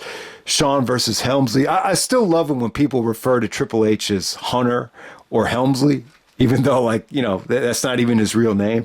I've always thought that was fun. But, Shawn really delivered in his hometown of San Antonio, Texas. Just the booking of that finish with Bischoff and, swerving the fans was incredible. And to me, you got to remember, man, if Shawn doesn't have the match with Batista with that same finish, I don't know if everybody would have bought into it, the way that they did and get this amount of heat. But at number 5, I'm going to go with Kurt Angle, Brock Lesnar. This is the Iron Man match from SmackDown. You got to put it on here, man. I mean, you say what you want about the booking of the match. I do wish it would have been a little bit more competitive with the amateur wrestling and, grappling instead of making Brock, out to be this opportunistic heel. I think that's the most appropriate way to say it. But, the bottom line is the hour flew by. It really did. I mean, I know it had commercial breaks, but this is an Iron Man match I could put on, and it seems to go the fastest. I'll say that about it. And, both guys' conditioning was at an insane level. I know there's a backstory here about this is when Angle started, getting on pills and he overslept and he didn't show up until right before the match, but it was still an awesome match. Number 4, I got Kurt Angle and Brock. This is from WrestleMania, the main event of WrestleMania. It's still one of the best WrestleMania main events I think I've ever seen. The Angle having the bad neck, I think it definitely makes the match, hard to watch. Anytime Kurt is taking those belly to bellies, you always kind of cringe. But yeah, you could just feel it. Like Angle really prepared hard for this match. Just the way Angle was moving, I just don't think he ever looked better. Brock is nervous, and Angle actually called Brock the mental midget because of the shooting star press, and how Brock was trying to rush through the match. But it's still even Angle admitted when he watches it back now, he's like, wow, this holds up as the best one of the trilogy. I still think it's better than the Iron Man match. I just think it has a great feel to it. And still, when I think of WrestleMania 19, this is the match that comes to mind for me. It's definitely not Hogan and McMahon, even though they got the cover. And even though it's not the match of the night, this is the match I think of. So, So there you go. Number three, I got Chris Benoit taking on Eddie Guerrero from Vengeance. Awesome match to open up Vengeance. You know, some people think, you know, maybe they have better matches in New Japan when Eddie Guerrero was Tiger Mask. But, you know, from what I've seen, this blows away, you know, anything that they've had in the United States. I think it's funny. I think it has great wrestling. They got time. You know, the Rhino stuff really doesn't bother me in terms of the finish or anything like that. You know, Eddie Guerrero, multi-dimensional. And, yeah, I just thought they wrestled hard. You know, if you saw the original pay-per-view airing of it, you know, there's some random technical difficulties that took away from the match, but on DVD, it's not really there anymore. So I think the match is awesome. And I'm probably in the minority, but I think they stole the show from Vengeance. Easily the best SmackDown pay-per-view ever. So I got that at number three. Number two, I got Shawn taking on Jericho from WrestleMania. Is it real or is it Memorex? One of the best lines from, I think, Jerry Lawler. I mean, yeah. I mean, Shawn's return to WrestleMania exceeded expectations. He was able to prove that he didn't need a gimmick, you know, to have a great match. It was just a great wrestling match. They took you on a ride. I mean, it's all I could really say about it. You know, Jericho finally got the WrestleMania match he always dreamed of. I think Jericho even says it's still like his favorite match ever. So I got that at number two. They stole the show at arguably the best WrestleMania ever. So give them credit. And at number one, I got Angle versus Benoit from the Royal Rumble. This is still my favorite match ever. I still loved it. You know, both guys just looked incredible here. What really puts the match over the top is how Benoit won the fans over. You know, when Benoit, I don't really know if watching it back on pay-per-view or watching it back on the network is going to do this justice. I wasn't there live, but I get the feeling that you couldn't really appreciate it unless you were there. Because it felt like to me when Benoit had Angle locked in the crossface at the end of this thing, it felt like everybody thought, whoa, maybe he's actually going to tap here. And I don't know if the live airing of it really captured the way, you know, Benoit won the fans over. Because when you watch the beginning of the match, they were kind of just watching it. And, you know, if you want to argue that, you know, seeing what they saw the match before with Triple H and Steiner, you know, made them appreciate, you know, great workers that much more. And that led to the standing ovation. Yeah, I would definitely think that had something to do with it. So it's still my favorite match ever. And, you know, I love the combination. It's never going to get old for me. So I got that at number one easily. Angle versus Benoit. And yeah, I think Meltzer, that's the one match I think Meltzer would regret not giving 5 stars, especially when you think about it. He gave that survival of the fittest, that final battle, 4 3/4 stars. And to me, like, you know, I hate to say it, man, but if this isn't 5 stars, I don't know what is. And it's funny. Kurt Angle never had a 5-star match, according to Dave Meltzer. But you know, I get it. I think Dave has really changed the way he evaluates matches. I think the Omega. You know, I was never in favor of giving the Omega Okada match 6 stars, because when you do that, you kind of open the door up for, you know, stuff to start getting overrated. And I think that's exactly what's happened. But I'll end it right there. That's my top 50 of 2003. I think the list, I don't think the list is as strong as 2002's. I think the pay-per-view matches were definitely better in 2002. I think it had more depth. I think the Raw matches were actually a lot better. But I think SmackDown pretty much is on par with the work that they did in 2002. You know, definitely. So I got Angle and Benoit at number one. Okay, next category for the 2003 remix is promo of the year. So this is going to be a list. I just kind of wrote down everything that came to my head, and then I'll just decide at the end what I think the best promo was. But, you know, the first thing that I think needs to be on the list is the Cena promos on Brock. You know, so Brock took Cena out with the F5 and, you know, injured his knee on TV, and now he can't walk. So they had Cena, you know, cut all these like vignettes on Brock, you know, leading up to Backlash. And I think he finally returned right before WrestleMania. And that was the first time he did the FU on Rikishi. And then, you know, nobody showed up at WrestleMania for the battle rap, so no one really remembers that. But, you know, there's just so many things that came about from these Cena promos on Brock. Your finish is the F5, well, mine's the FU. You know, I'm rocking PlayStation 2. You can't figure out Atari. You know, I'm watching everything you do on live internet feeds. I download high speed all the files that I need so I can make your face bleed. I leave you worthless like a nerd with no computer. What's the other one? I'm a Viagra triple shot. You just a limp biscuit. I mean, there's just so many great promos, and by the time you get the backlash, this is jail, Brock. You just dropped the soap. I watch you drown and not throw a rope. I really think, Brock was the perfect guy to bring the best out of Cena on the mic. And, by the time he got the backlash, it's just like, a star was born, a star was created. And, even some of the fans got behind Cena at Backlash, even though he was wearing the Yankees jersey. The Rock promo in Toronto, The Rock has come back to run his mouth on all your candy asses. So it was clever. He even took some shots at the Maple Leafs. He's like faster than a buck because the Maple Leafs suck. I can't remember the exact phrase of the promo, and he's even mocking all the, female fans that gallivant and cheer every time The Rock says the name of the city. So he kind of, after years of sucking up to the fans, he was able to make fun of them. And I just think that Toronto promo is like, that would be my pick out of all the Hollywood Rock promos. That was actually on Raw, the opening segment right after No Way Out. Austin wasn't there, but that's when The Rock had that great line where he's like, you don't need Stone Cold. You got The Rock, baby. So the Rock promo in Toronto, February 24th. Definitely check it out. All right. The Triple H and Flair promo on Booker T.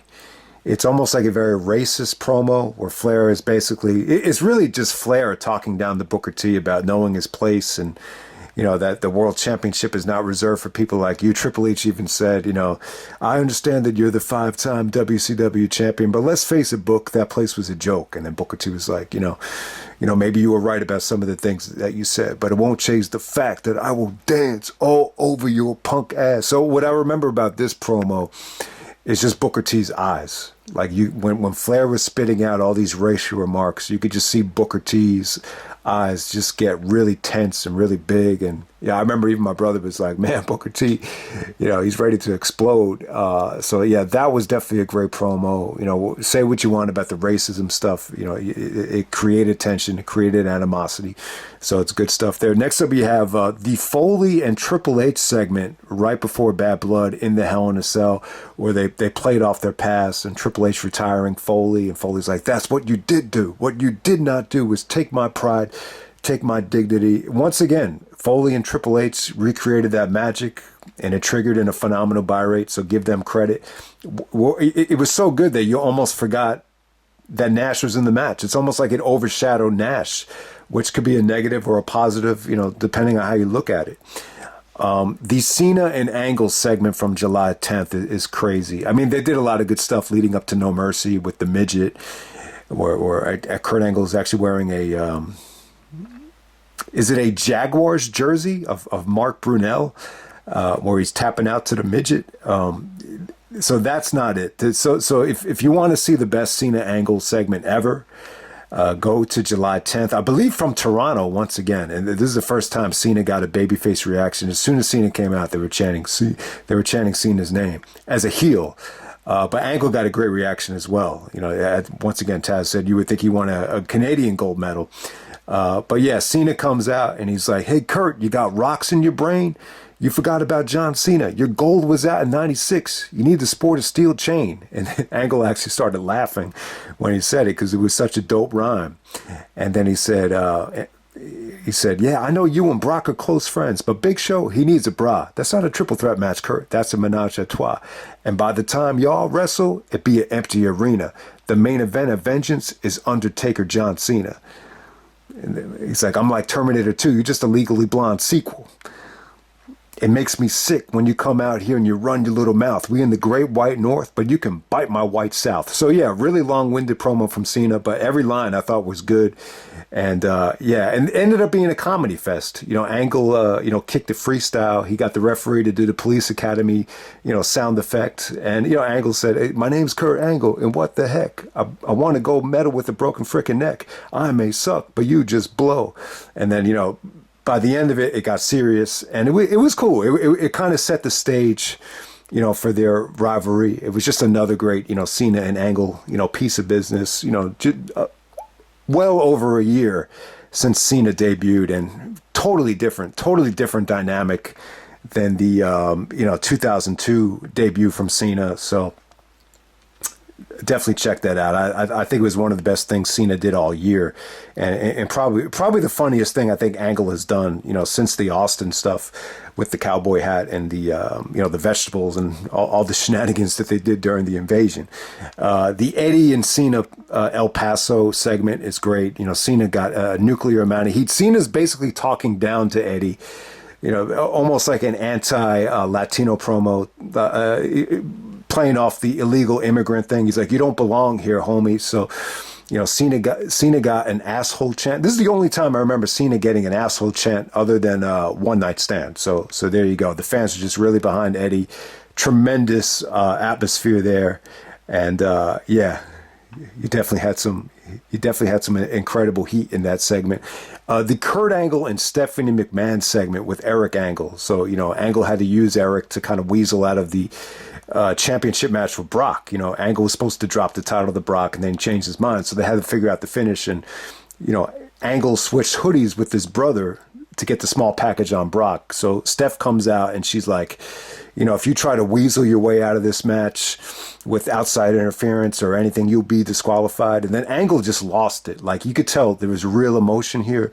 You could tell he was frustrated because of the neck injury. He said, "I won a gold medal with a broken frickin' neck."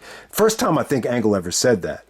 And he said, "I could sure as hell beat Brock Lesnar at WrestleMania without help." So great promo there.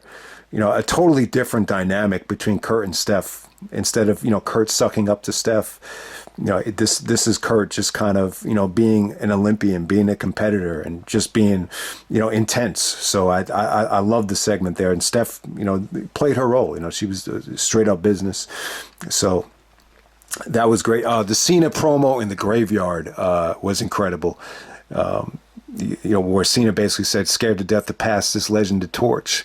He actually had some anti-gay promos, or anti-gay lines in here as well. He's like, "I two-way Paul Bear. He said you share the same coffin. I hear you hit on men often." I two-way Paul Bear. You guys share the same coffin. That was kind of weird. But bottom line is the visual of Cena with the torch in the graveyard and some of the delivery in the lines. This is definitely some of the best stuff Cena's ever been involved with. Next up, we have the Jericho, Shawn Michaels WrestleMania Go Home segment where Jericho is showing Shawn all these clips about how he wanted to be Shawn Michaels, but he grew out of wanting to be Shawn Michaels and focused on becoming the first Chris Jericho, became the undisputed champion, became the workhorse, the backbone of the company while you were making babies. So it was good. Nice little slaps at the end of this day. I prefer the Montreal segment. I think the segment from Montreal where Jericho is trying to, suck up to the Canadian fans about how Shawn screwed Brett. I think it was a lot of fun. It was almost like Montreal revisited. And, Shawn just got a tremendous amount of heat. But, they were able to flip it. And Shawn was able to become the babyface by just doing simple stuff, by saying, "I'll give you one last chance for these people. Me and Chris Jericho right here, right now." He's like, "I'm not going to face you, Shawn. Not here in Montreal. For as much as I did Canada, do you know how devalued the Canadian dollar is? So I'll fight you in 2 weeks in Hollywood, California. Beautiful girls, beautiful scenery." And, so Jericho, treated like a god at the opening of the promo. By the end of it, he got most of the fans to turn on him. Not all of them. There were a couple fans that, still cheered for Jericho in his match with, who the fuck did he fight later on in the night? I can't even remember. But hey, we're going to move on. We got the Triple H, the bounty promo on Goldberg. $100,000 for whoever takes out Goldberg. Looks like the game just got a little bit more interesting. It was great. Triple H was great in that promo. He was able to find a way to lose the championship, but still, find a way to boost the credibility of it. And when you do an angle like this, an angle that he obviously grew up watching from Harley Race and Flair, it was able to bring it to the mainstream in WWE, and it just worked really well. And I just fucking wish we had that Limp Bizkit video package, because that really captures how beautiful this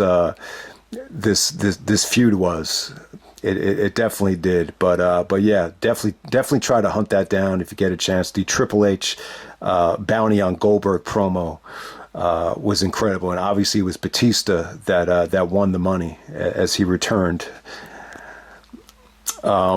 The Orton and Foley stuff was good. There's two segments here. You could go to the one after Bad Blood where Orton is showing off his abs and telling Mick Foley that guys like you are extinct. See, it's not Shawn Michaels that he said that to. It was actually Foley, even though they used it in the Unforgiven video package with Shawn.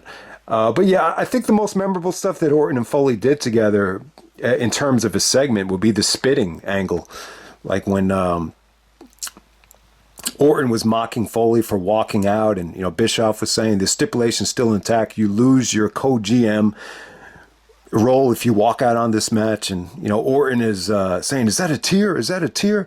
He's like, "You're pathetic. You're leaving. You're walking out on us." And then he spits in his face. And Foley, basically you get to see a side of Foley that is unconfident and walking out on the match. And Bischoff even said that it was a genius segment. It was something different.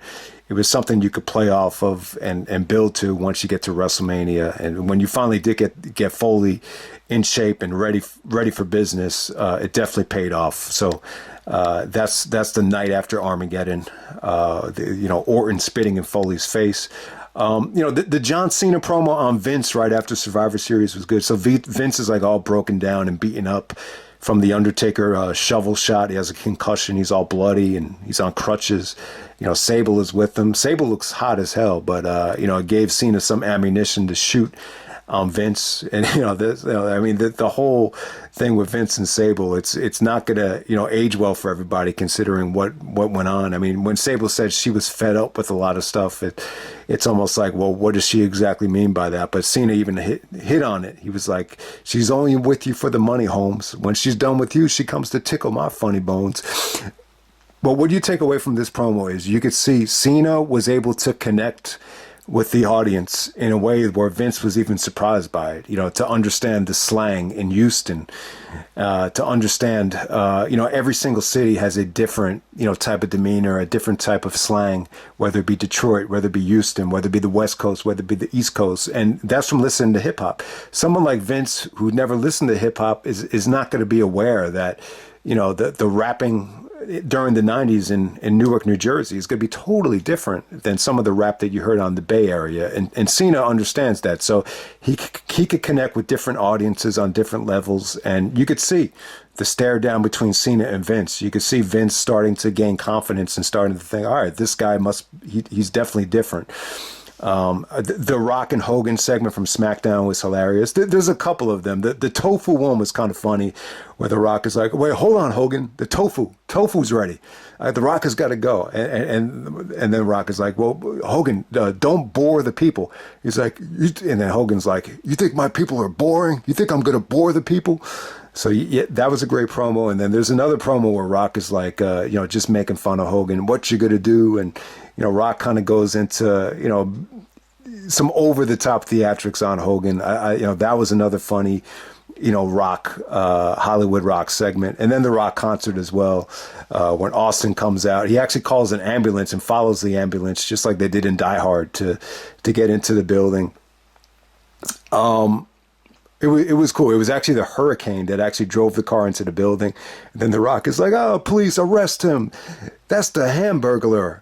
Arrest his ass for stealing chicken McNuggets up his ass."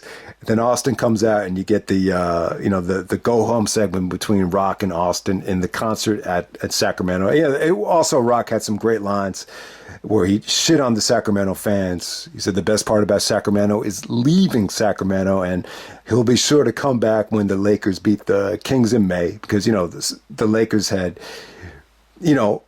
beat Sacramento in the Western Conference Finals the year before, and it even came out that some of the officials were crooked. Tim Donahue actually legitimately screwed the Sacramento Kings in that series. If you go back and watch Game 6, it's the most controversial refereed game in NBA history, and The Rock just shit all over the Sacramento fans and the Rock concert here. So he's playing the guitar, and Austin comes out and ruins the party. Great segment, great go home show for WrestleMania. So that's another great promo if I were to pick what's the best promo of the year, I mean, this when I grew up, I mean, grew up when I taped all this stuff back, the Montreal stuff with Jericho and Shawn, I probably watched that more than anything, and that's why I have a classic review of it up. But I think I don't know, man. Like Cena just had so many great, you know, battle raps and lines throughout this whole year. I would definitely go with Cena overall. But if I was going to pick one, I think I'm going to go with the Jericho and Shawn segment from Montreal, just as a personal favorite. So I'll end it right there. Those are my promos of the year. Let me know if I left anything out. All right. Okay, the final part of the video, this will just be some random awards. There's a lot of good suggestions last year for the 2002 remix. So yeah, we'll take some of those ideas into account, and we'll do this category by category.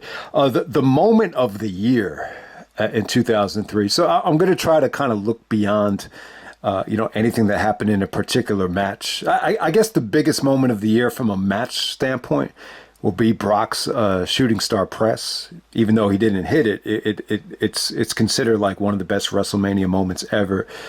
But the Torrie Wilson and Sable bikini contest at Judgment Day, I think that's one of the best moments of the year. I think you have to put that on the list because it's definitely like the hottest thing in WWE history. To me, like it blows, any of the stuff that they did in the Attitude Era away. I don't know if we've ever seen two hotter women, show off their bodies like that. So yeah, I mean, you got to put that in contention. I think Eddie Guerrero turning on Tajiri, suplexing him through the lowrider. I think that's definitely a great moment.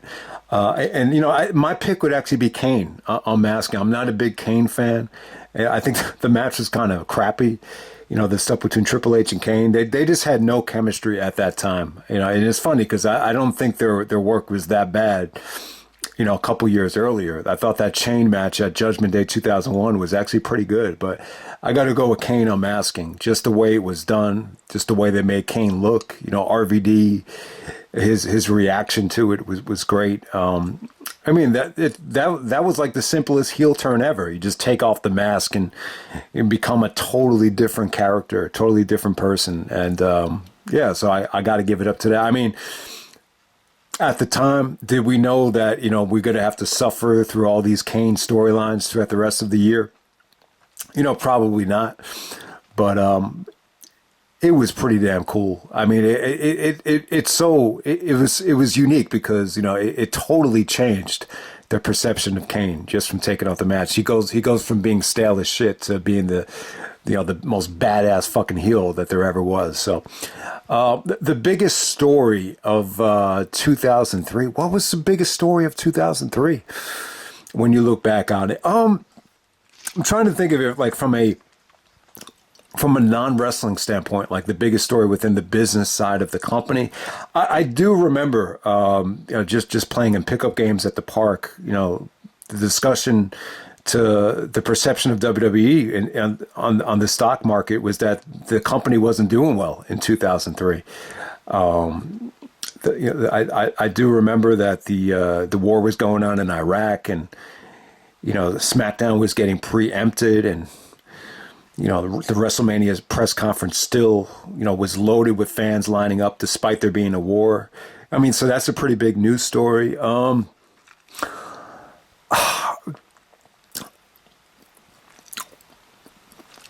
The biggest story of 2003, I think you'd probably just have to go with Triple H. Just Triple H, the negativity, the criticism, the day in and day out of the politics that were going on with Triple H and this title reign. Like, to me, that's the biggest story of the year. From a non-wrestling standpoint, I don't remember. I mean, the brand extension was already intact. I mean, the other thing is maybe doing brand only pay-per-views. I can't say that that's the biggest story of the year, though.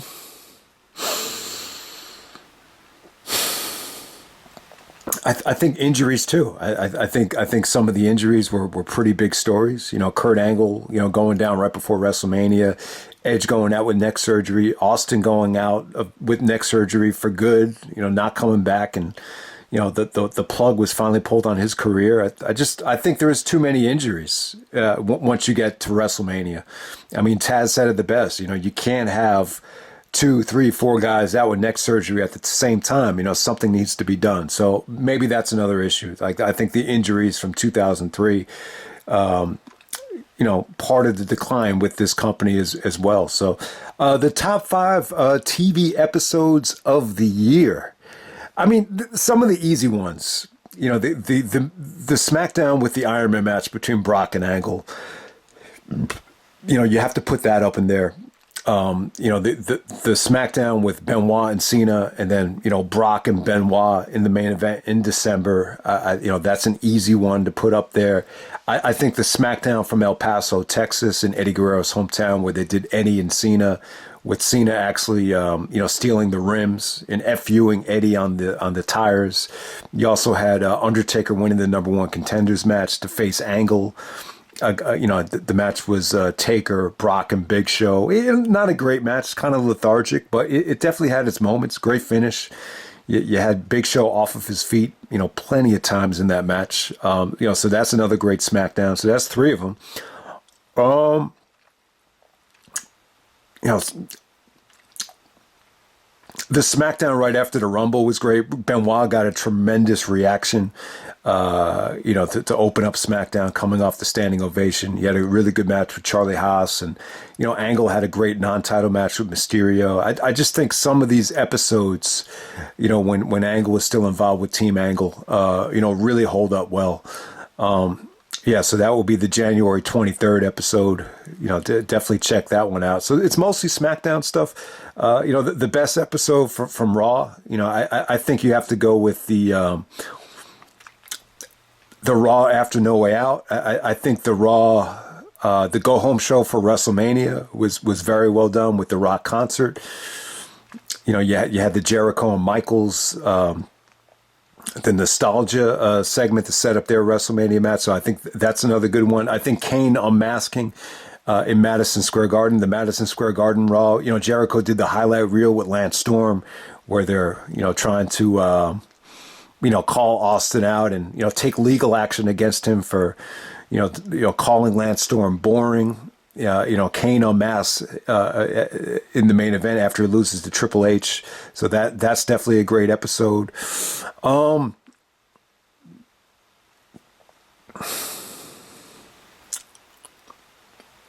Man, is there another great TV episode that really stands out here? I really like the Raw from Halifax. I think it's at the beginning of May. It's where Kevin Nash destroys the highlight reel, and him and Triple H brawl out into the parking lot, and Jericho basically caused it. I think that was a really, really fun episode as well. I'm getting it mixed up with highlight reels, and but I'm just kind of brainstorming off the top of my head here. Is there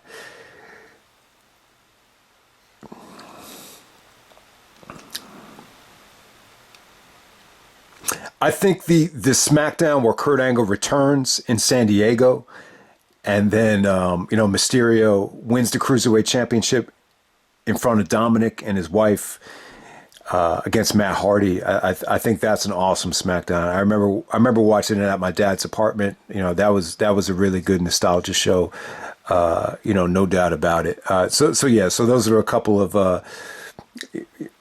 SmackDown and Raw episodes to check out. Discovery Breakout Star of the Year. I mean, if you're just judging it on the microphone, it'd have to be Cena. I think Matt Hardy. The good thing about this year is, you had guys like Jeff Hardy and Edge, out with injuries or suspensions. Matt Hardy is definitely elevated. Christian was definitely elevated this year. Booker T, really had a nice little push. Discovery or Breakout Star of the Year. I think it really just comes down to that. I mean, it really comes down to Christian, Matt Hardy, and Cena. And then obviously at the same time, Randy Orton. I think Orton really hadn't found it until you get to 2004. But, you know, the end of 2003 with the performance at Survivor Series and then the stuff he did with Foley, it's part of, you know, the rise of Randy Orton. So, but, you know, as a whole, you know, mic skills, you know, quality of opponents, I mean, you'd have to give it to Cena. When you look at where Cena was, you know, at Armageddon 2002, and then you see where he is, you know, by the time you get to, you know, the SmackDown after Survivor Series, it's a remarkable climb. So I'd have to give it to Cena. I think Matt Hardy was definitely onto something. I think Matt Hardy had the best year of his career, you know, character-wise, in the ring, you know, promo-wise, presentation, entrance, stablemates. You know, Christian really found it, you know, winning the IC title, you know, shaving his head. He got the rub from Jericho. You know, he's in a quality storyline with hot women at the end of the year. So you got to give it up to Christian as well. You know, I think those are the top three, you know, breakout stars, no doubt about it. The best month of the year, the best month of the year. I mean, the easiest thing to say is March because of WrestleMania. I think July is an underrated month. I think for both Raw and SmackDown. I think the highlight reels, you know, were quality that month. You had the Montreal highlight reel, then you had the Rocky Mountain High a highlight reel with Randy Orton and Shawn Michaels. That's where you know, Jericho did a good job of presenting Randy Orton as a star on the rise, a diamond in the rough. The RKO, how majestic. So that's another one. You know, plus you have Vengeance from July. You know, I just think Brock and Angle were booked in a lot of fun stuff backstage. The push-up contest, the milk drinking contest, the handicap matches against, you know, Big Show and the World's Greatest Tag Team were a lot of fun. Angle just had some great moments in you know, helping out Zach Gowen, or Zach Gowen helping him out in handicap matches. So Angle was just really, really over.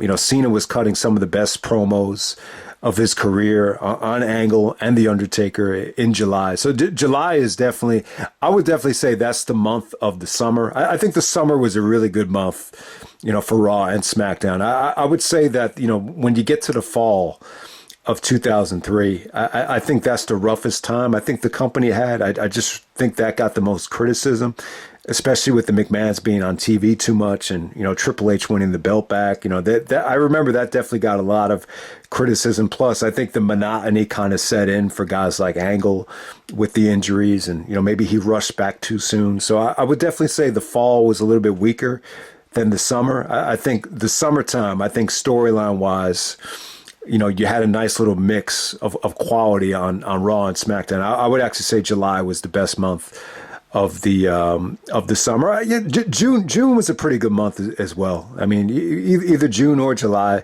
or even August. It's really tough to decide. I think I'm going to go with July because of the highlight reel and Vengeance. You know, Vengeance is, you know, arguably the pay-per-view of the year on the SmackDown side of it, obviously.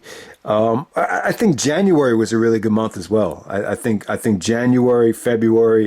You know, if you want to argue that February was just an uplifting time for the company with, you know, Hollywood Rock coming in, Austin returning, you know, the build to WrestleMania. You know, I think I might go with January, though. You know, Angle was still healthy, you know, coming off of the Rumble. Some of the stuff that they do with Team Angle, you know, those Team Angle tag matches against Benoit and Edge, you know, were just really, really good stuff. You know, just the way they booked Angle the month of January in Team Angle with the crutches. I just thought they finally presented him to be a badass, you know, no nonsense, you know, Vince Lombardi, like, you know, coach, you know, / heel. And I thought it was, you know, some of the best stuff I think we've seen. You know, that late January going into the early month of February run for Kurt, I think was great. All right, best promos and segments. I already did that part of it. Tag team of the year.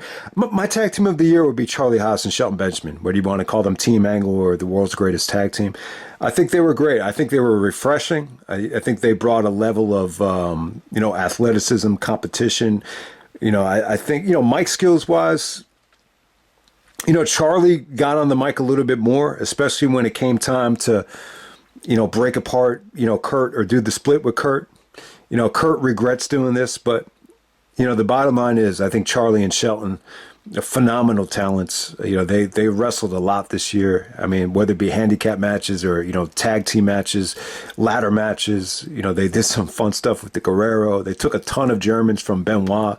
They actually retained the belts at WrestleMania. That three-way was a lot of fun at WrestleMania. It was just a little bit too short. So I go with Charlie and Shelton as tag team of the year. I mean, on the Raw side of it, it's kind of ugly. I mean, I don't really think RVD and Kane is a very memorable tag team.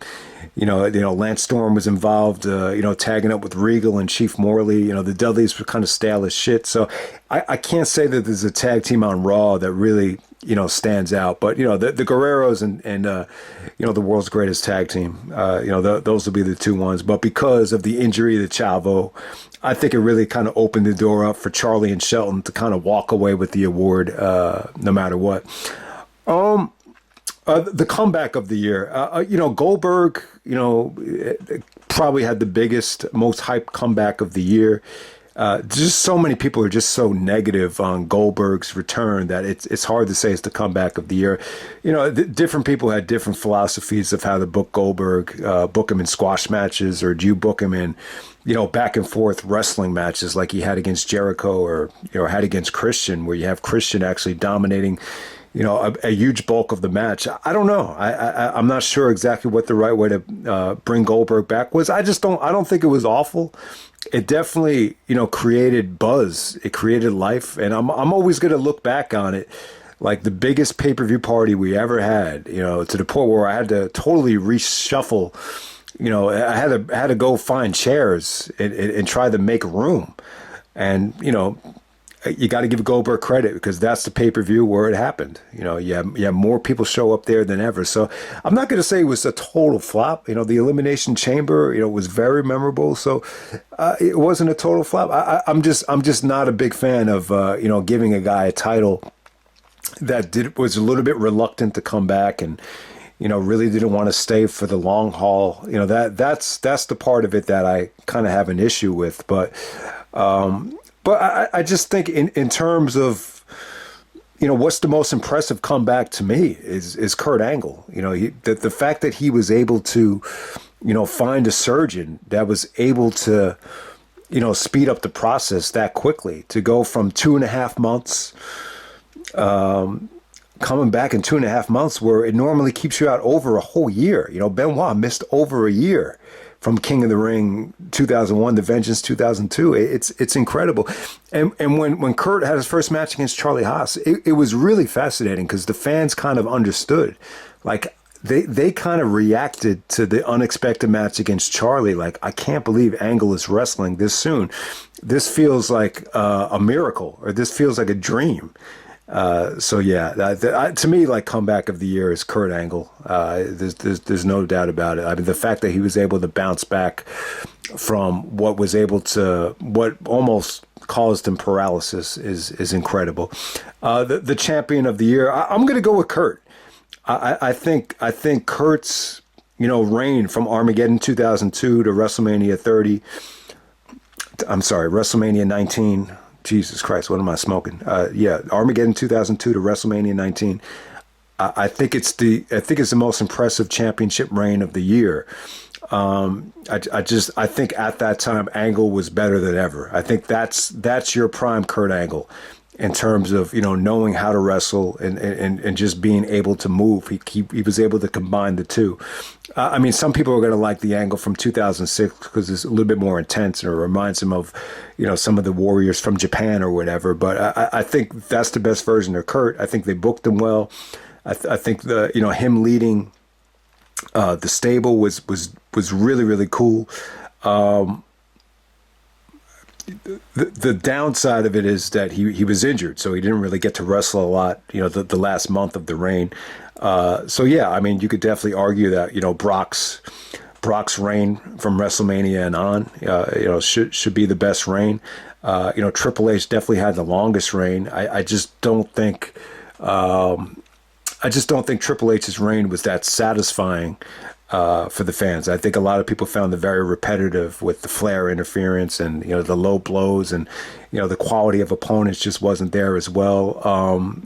Trying to think, so yeah, I would definitely put Kurt's heel championship reign over his babyface championship reign. Definitely, I think the Team Angle heel definitely had a little bit more depth than Kurt Angle just as a babyface by himself. I think that's easy. I mean, the Intercontinental Championship reign of the year, will probably go to Christian. By the end of the year, Randy Orton had it. Rob Van Dam had a good run there. But, United States Championship reign of the year would be Eddie Guerrero. But I think when it comes down to it, the best championship reign of the year, I think it's Angle. I think it's Angle from '02 to '03. You just wish this reign could have been a little bit longer. I mean, that's really the only regret you could have about it. And final thoughts on 2003 as a whole. From a financial standpoint, I mean, from what I understand, I think in terms of the financial success of the company, the pay-per-view buy rates were higher in 2003, like when you add them all up. Like the Raw brand only pay-per-views were tremendously successful. So were the SmackDown ones initially. Survivor Series exceeded the buy rate from 2002. SummerSlam was a little bit lower. WrestleMania was a little bit lower. Rumble is a little bit lower as well. But a lot of the pay-per-views, in the summertime, and especially even Backlash, Goldberg coming in definitely helped a lot of the buy rates out. From what I remember too, I think the ratings on Raw definitely were up during the summertime. I think Kane Unmasking actually did the best rating of the year. From what I understand, some of the ratings in the fall and even in the summer were a lot higher than the initial stages of the brand extension when Bischoff gave Triple H the championship. On the SmackDown side of it, I think the ratings were pretty strong. Going into late 2002 to early 2003, I think the SmackDown ratings started to struggle a little bit more once they got into the fall, from what I understand. But for the most part, I think it was a pretty successful year for WWE. I think at this time, they just had a tremendous fan base on both sides of the spectrum, whether it be Raw or whether it be SmackDown.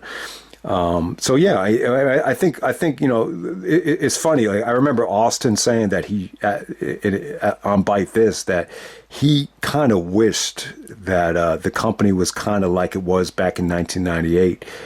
But hey, I don't know. At this time in 2003, it was still pretty damn good. I don't think the 98 shows, hold up this well. I don't know exactly what Austin was talking about when he said that, but it from what I remember, I definitely got that feeling. Like a lot of people were still clamoring for the Attitude Era and just, weren't really sold on a lot of the newer talent coming in.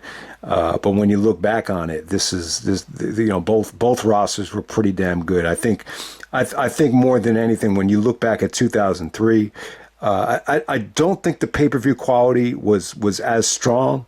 I don't think it was as consistent as it was in 2002.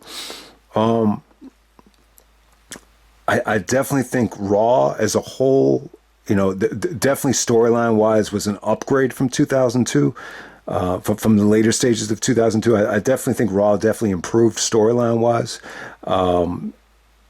Obviously the easiest thing to criticize Raw about is the championship title picture for the whole year.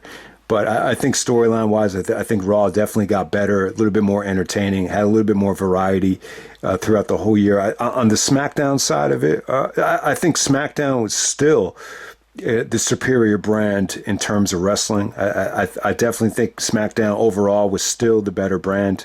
I think by the end of the year, it wasn't quite as strong as late 2002 or early 2003, but it was still a solid wrestling show. But yeah, I think when you look back at 2003, I definitely think both rosters felt a little bit stronger than 2002 as a whole, and it definitely feels a little bit better than 2004. I think in 2004 you had a lot of transitioning. At that time, especially with Brock leaving, SmackDown definitely felt like the weaker brand. But at this time in 2003, I think that's one of the things. It felt like, Raw and SmackDown, they were on an equal playing field. I think by the time you get to the end of the year, in terms of, Raw had the entertainment value and the storylines, and SmackDown is just as good because the wrestling is still, really really good, and both Raw and SmackDown had certain guys you could go to for great promos, like a Jericho or a John Cena as well. So they were pretty balanced out. I think that's what stands out the most. Is that Raw and SmackDown were pretty much, on the same level almost. But it wasn't like 2002. I think late 2002 there was a clear-cut dominance with SmackDown over Raw. I don't really think you had that much by the time you get to the end of the year. I think the playing field was pretty much level. And I think more than anything, I think if you want to argue to me that the summer was the best season, then I could agree with that, because I think during the summertime, I think that's when Raw and SmackDown were probably equally, just as good. So I'll end it right there. That's the 2003, Pay-Per-View Rewind remix, and I'm out.